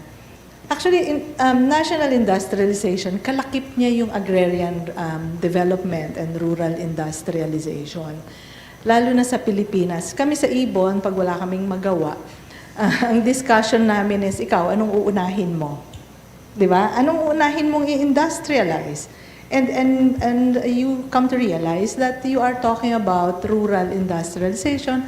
Ako, unahin ko talaga yung yung pang-araro, based on making steel or agricultural equipment, etc. Tapos nalala ko dito si Gani Tapang, sabi niya, ako unahin ko yung precision instruments. Kiluhan lang di ba?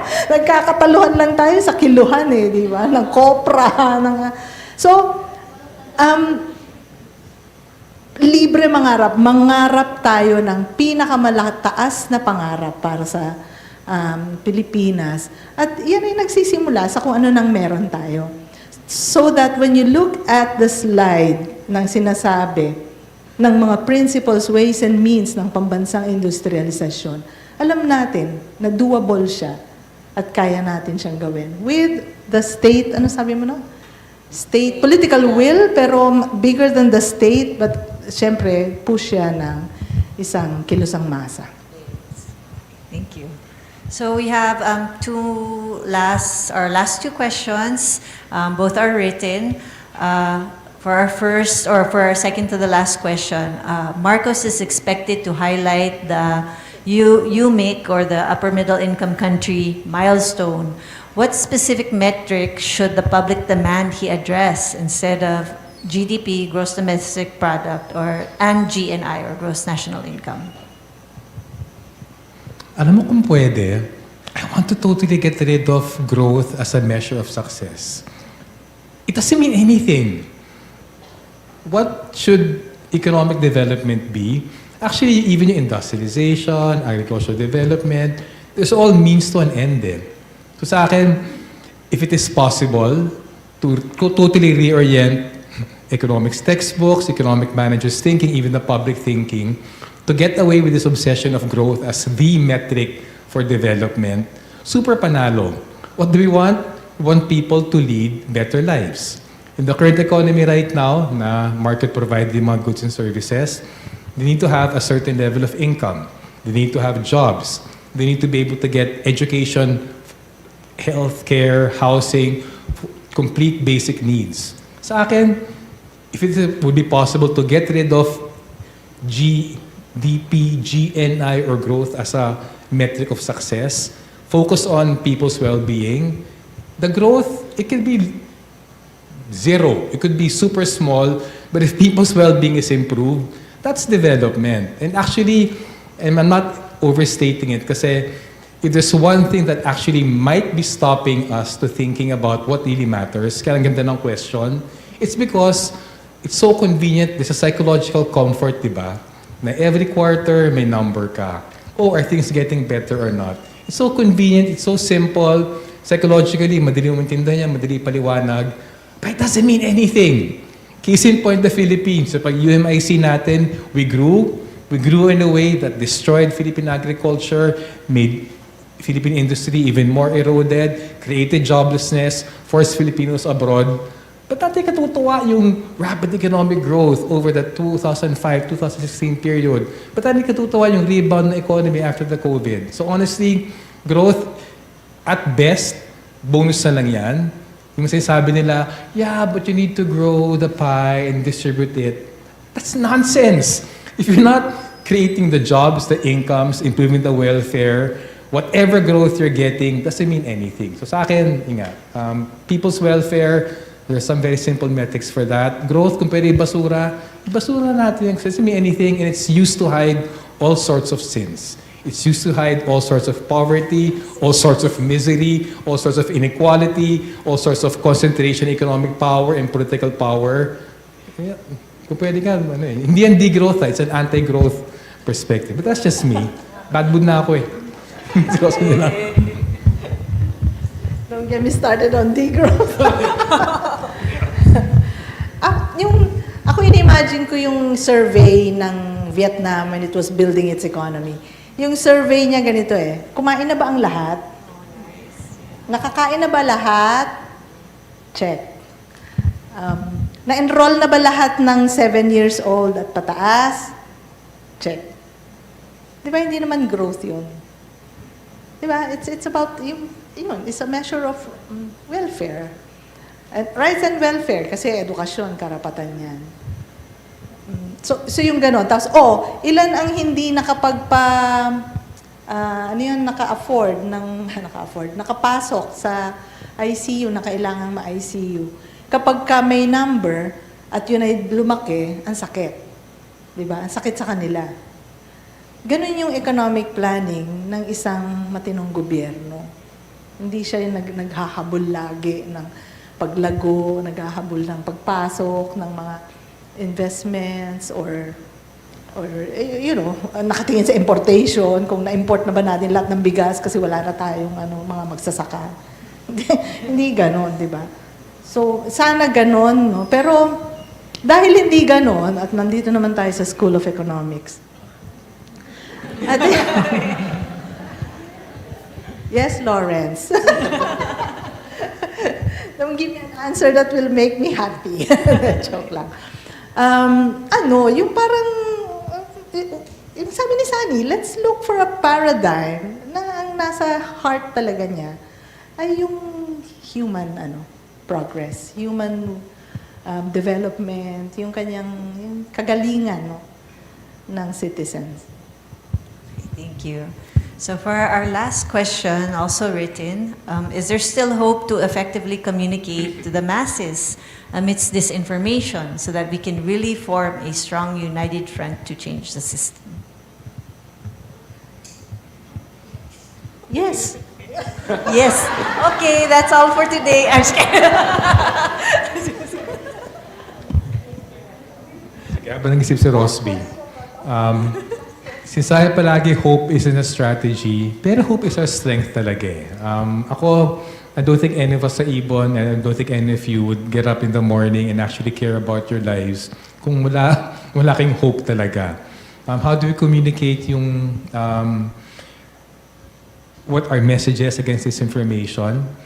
Actually, sa akin, kung may one message lang na mahalaga mo-communicate, sorry, one thing we should start from before we start crafting that message, realize those in power are fooling us. They're fooling us na hindi pwede magdagdag ng sahod kasi mawawalan kayong trabaho, mabamakarote kami. They're fooling us. They're fooling us na we can't afford to give free education, free housing, free healthcare because we can't afford it. Kaso naman, grabing tilyon-tilyong piso to support special economic zones with infrastructure, to support big business, hindi na ako support barrel. So, in so many ways, niloko tayo ng those in power. Sa akin, if you start from realizing a lot of the mga premises we've been taught are wrong, on a day-to-day basis, every laban, yung nabanggit ni Francesca kanina, yung mga demands na yun, yung mga laban na yun, that becomes more concrete. And sa akin, hindi pa i-communicate sa kanila yung message is that give reality dun sa mga struggles na yon. Kasi kapag buhay na yung mga struggle na yon, nag-iingay tayo, we're communicating. Kung maging matagumpay tayo sa struggle, that's the best communication with action. So ako, coming from the premise na kailangan talaga bakahin yung sobrang daming panloloko, panlilinlang sa atin, there's no alternative, globalization is the best. I mean, let's deconstruct those things in our head that liberates us to do so many things, lalo sa mga concrete struggles nga nasabi ni Francesca kanina. Action. It's the best communication. Actually, yes, pareho. Touch grass, ganyan. Kasi yung binabasa ko, touch grass, binabasa ko yung tanong, yung parang gusto niyang mag-shout above the disinformation to reach the masses, right? Tapos yung dulo pala ng tanong is to form a united front. Okay, united front pala yung fino-form mo. Di bumaba nga tayo sa masa. Diba? And we cannot fight disinformation by just, shouting information. We have to, arouse, mobilize, organize. Sige, that was our last question for today. So before we go on to the next final part of our program, let's hear muna yung parting shots mula sa two speakers natin. 2 minutes each daw. Kaya mo yan, Sunny. Okay. Ako, hindi ako magpapa-intimidate sa power ng moderator. Sa akin, pinaka-parting shot ko, nasa School of Econ tayo. Yung tinuturo sa School of Econ at most schools of economics, hindi na economics. I think sa akin yung parting shot ko, panghawakan natin, panindigan natin, pwede magka-ekonomiya na sapat ang binibigay sa lahat. Binibigay lahat ng pangailangan, sagot lahat ng whatever, education, health, housing, pagkain, dignity, pwede mangyari yon. May sapat na rekurso sa mundo, may sapat na kaalaman sa mundo, may sapat na tao sa mundo para maglikha ng ekonomiya na para sa lahat. So sa akin, i-disabuse natin yung ekonomiya para sa eksperto. All the more, ang ekonomiya ay hindi merkado. Ang ekonomiya ay hindi pinagkakitaan. Ang ekonomiya ay hindi big business or small business, tubo. Ekonomiya ay making sure lahat ng rekurso na meron sa mundo, ginagamit natin para bigyan ng lahat ng pangailangan ng lahat ng mga tao. So, yun ang economics sa akin. Let's just, not be suckered by the economics na tinuturo sa atin. Marami dyan ay mali. 99% dyan ay mali.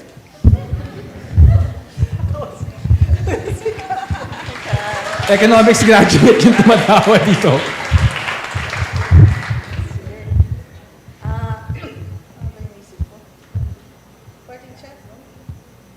Okay, sige. Matindi yung krisis sa mundo. Baka hindi na tayo ulit magkita-kita. Joke lang. Sana makatalo pa kayo kahit may gera na. Hindi. Ano siya, hinahamon niya tayo. Alam mo yung isang araw ay meron akong naririnig lang, no? Kwento sa akin, nag-meeting halimbawa yung mga organization sa Central Luzon. Tapos sabi ko, mahahamon ang rehiyon. Gets nyo? Kasi china-challenge tayo ng gera at ng krisis na taasan talaga yung ating mga organizing skills, yung ating yung tanong kanina, yung information and prop skills natin, ganun-ganun. Na sa tingin ko, kung hanggat nag-aaral tayo ng kalagayan ng ating bayan at hanggat naidadala natin dun sa ating mga kasama, ay lumalawak yung knowledge na makakaagapay or makaka-fight doon sa global crisis and the imperialist war.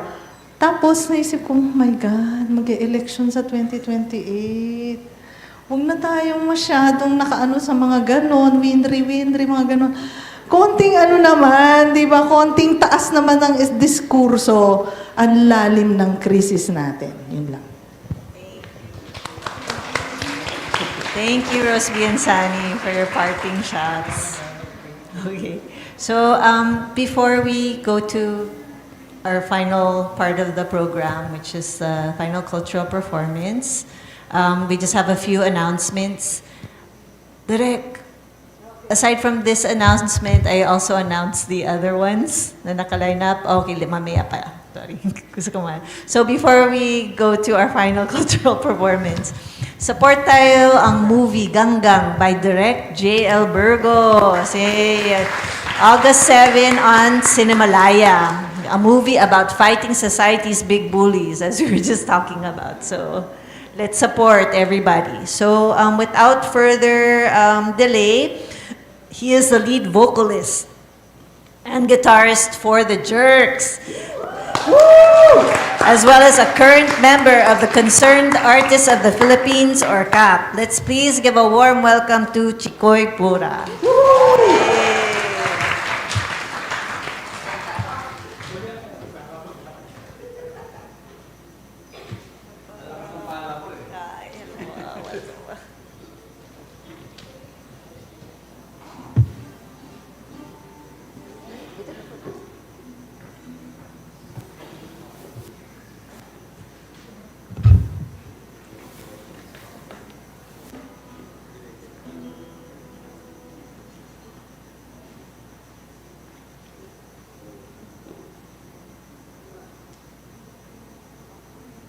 Testing.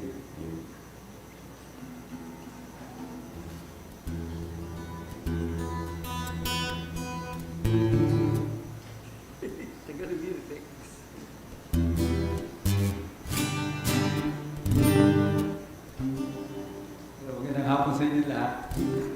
Nakaka-inspire naman yung panelist natin at saka yung moderator. Yun yung pinaka-pala ko.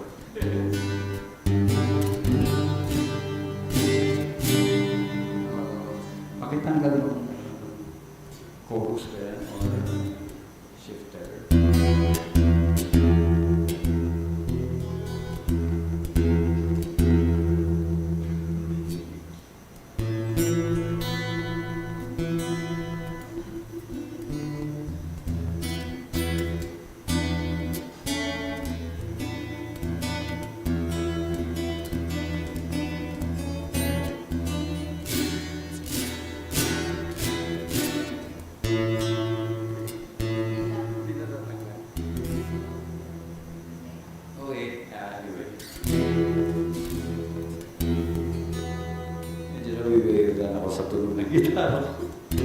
Anyway, gawin na natin. Itong mawitin na to ay ginawa ko ng panahon ni Duterte, kasagsagan ng tokhang. At parang hindi rin bago, ano? Ang dami pa rin tumutugba sa kali. At sila pa rin yung, kumbaga, yung culprits na gusto pa rin nila yung i-impose yung ganong sistema ng pag-gobyerno na naka-anchor sa takot. Yung ganong klase, hindi sa respeto, hindi sa dignidad, hindi sa pagiging pakas. Kaya ang dami nating challenges na kakaharapin. Hindi lang dito, pati sa labas. Kasi ang daming katulad ni Duterte. Pinangungunahan na ito ni Donald Trump, yung gano'n, yung mga, tsaka yung mga minions nila. Anyway, pati yung World Cup ay pinakikialaman. Di ba? Yung gano'ng klase. Di ba? Maglalaro ka na lang ng football, meron ba politika? Anyway, eto, pamagat dito sa madilim na sulok ng kasaysayan.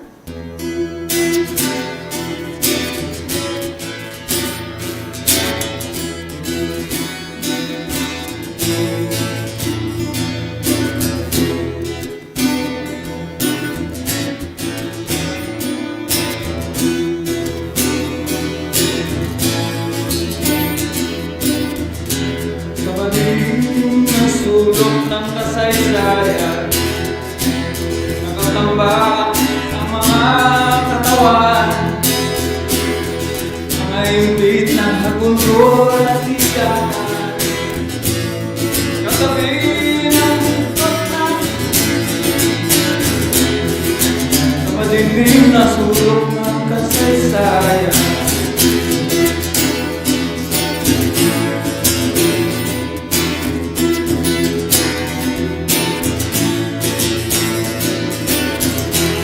Trono ng buktot ng kamahalan, ng mga ulo ng mga naglaban, pinatulan ng kamatayan, sa madilim na sulok ng kasaysayan, sa madilim na sulok ng kasaysayan.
Salamat.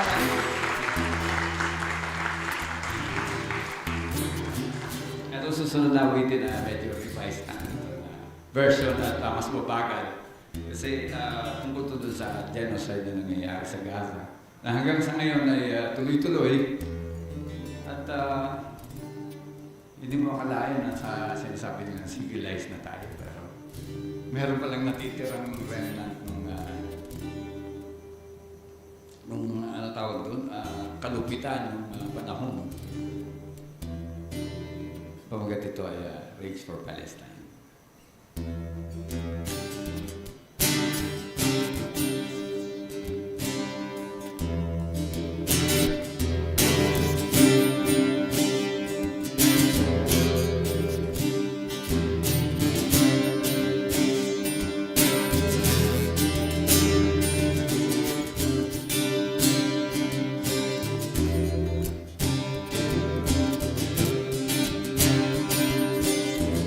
Children dying under rubble and fire, death and destruction in Palestine. People dehumanize and occupy Gaza in flames. It's our time.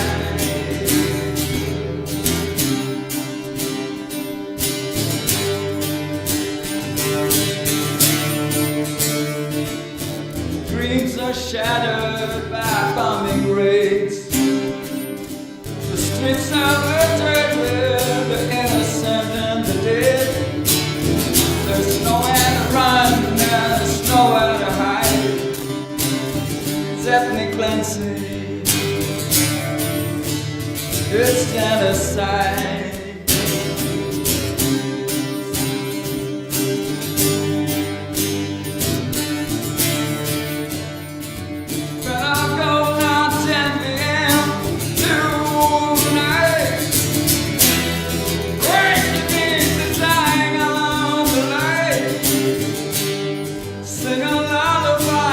Palestinian child, right into the heavens strike. Go not gently, go not gently, go not gently and praise with me. Go not gently, go not gently, go not gently and praise with me.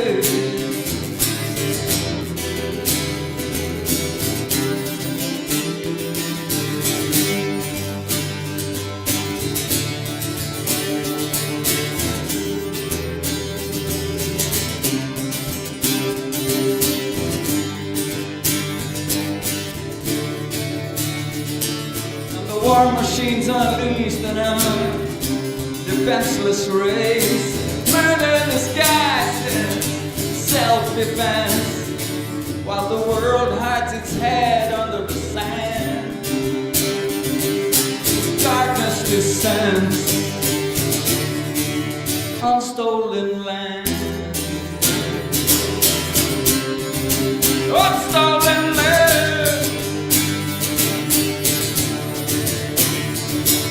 Go not champion to the night, rage against the dying of the light. Sing a lullaby to a Palestinian child,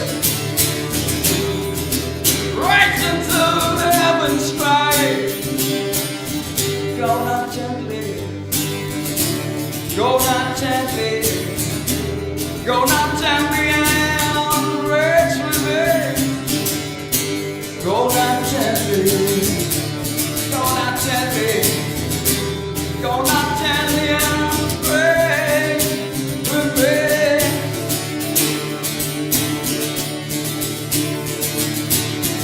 Go not gently out to the night, right against the dying of the light.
Hello, sorry, Kate. So before we formally close, sorry, we just have a few more announcements before we formally close our program. That would be awesome. Mag-jump pa rin tayo. So first of all, check out our latest research publications, Urban Stories Chapter 2, Resurgence, and Controlling the Cure, Big Pharma and the Philippines Pharmaceutical Trap. Tapos, these are our latest publications. Tapos, coming soon po, yung July 2026, Usapang Ibon Primer, which will be coming out soon. So, let's all await that. For further orders and inquiries, you may approach the IBON book stand by the entrance, visit the IBON bookshop at 114 Timog Avenue, Quezon City, or contact us online through the bookshop Facebook page. Tapos, IBON bookshop or our products are also available on Shopee and Lazada. Tapos, of course, after this forum, you're all welcome to enjoy the photo booth outside in our lobby area. So, for our closing, we would just like to thank everyone that has made this forum, Birdtalk Forum, possible.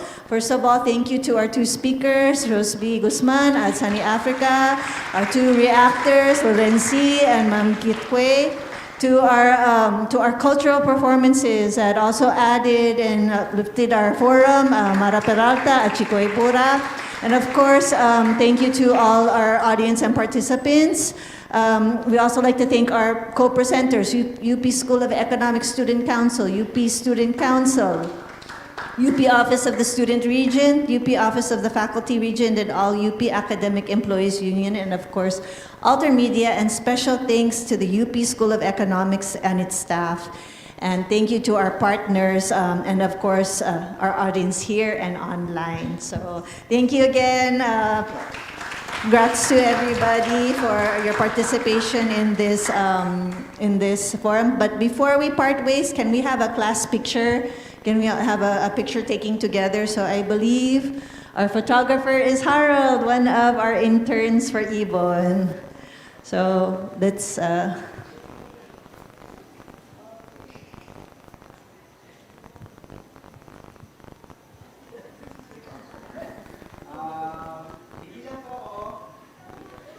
Wait, compress? Compress tayo, guys. Oh, so may tong. May tong.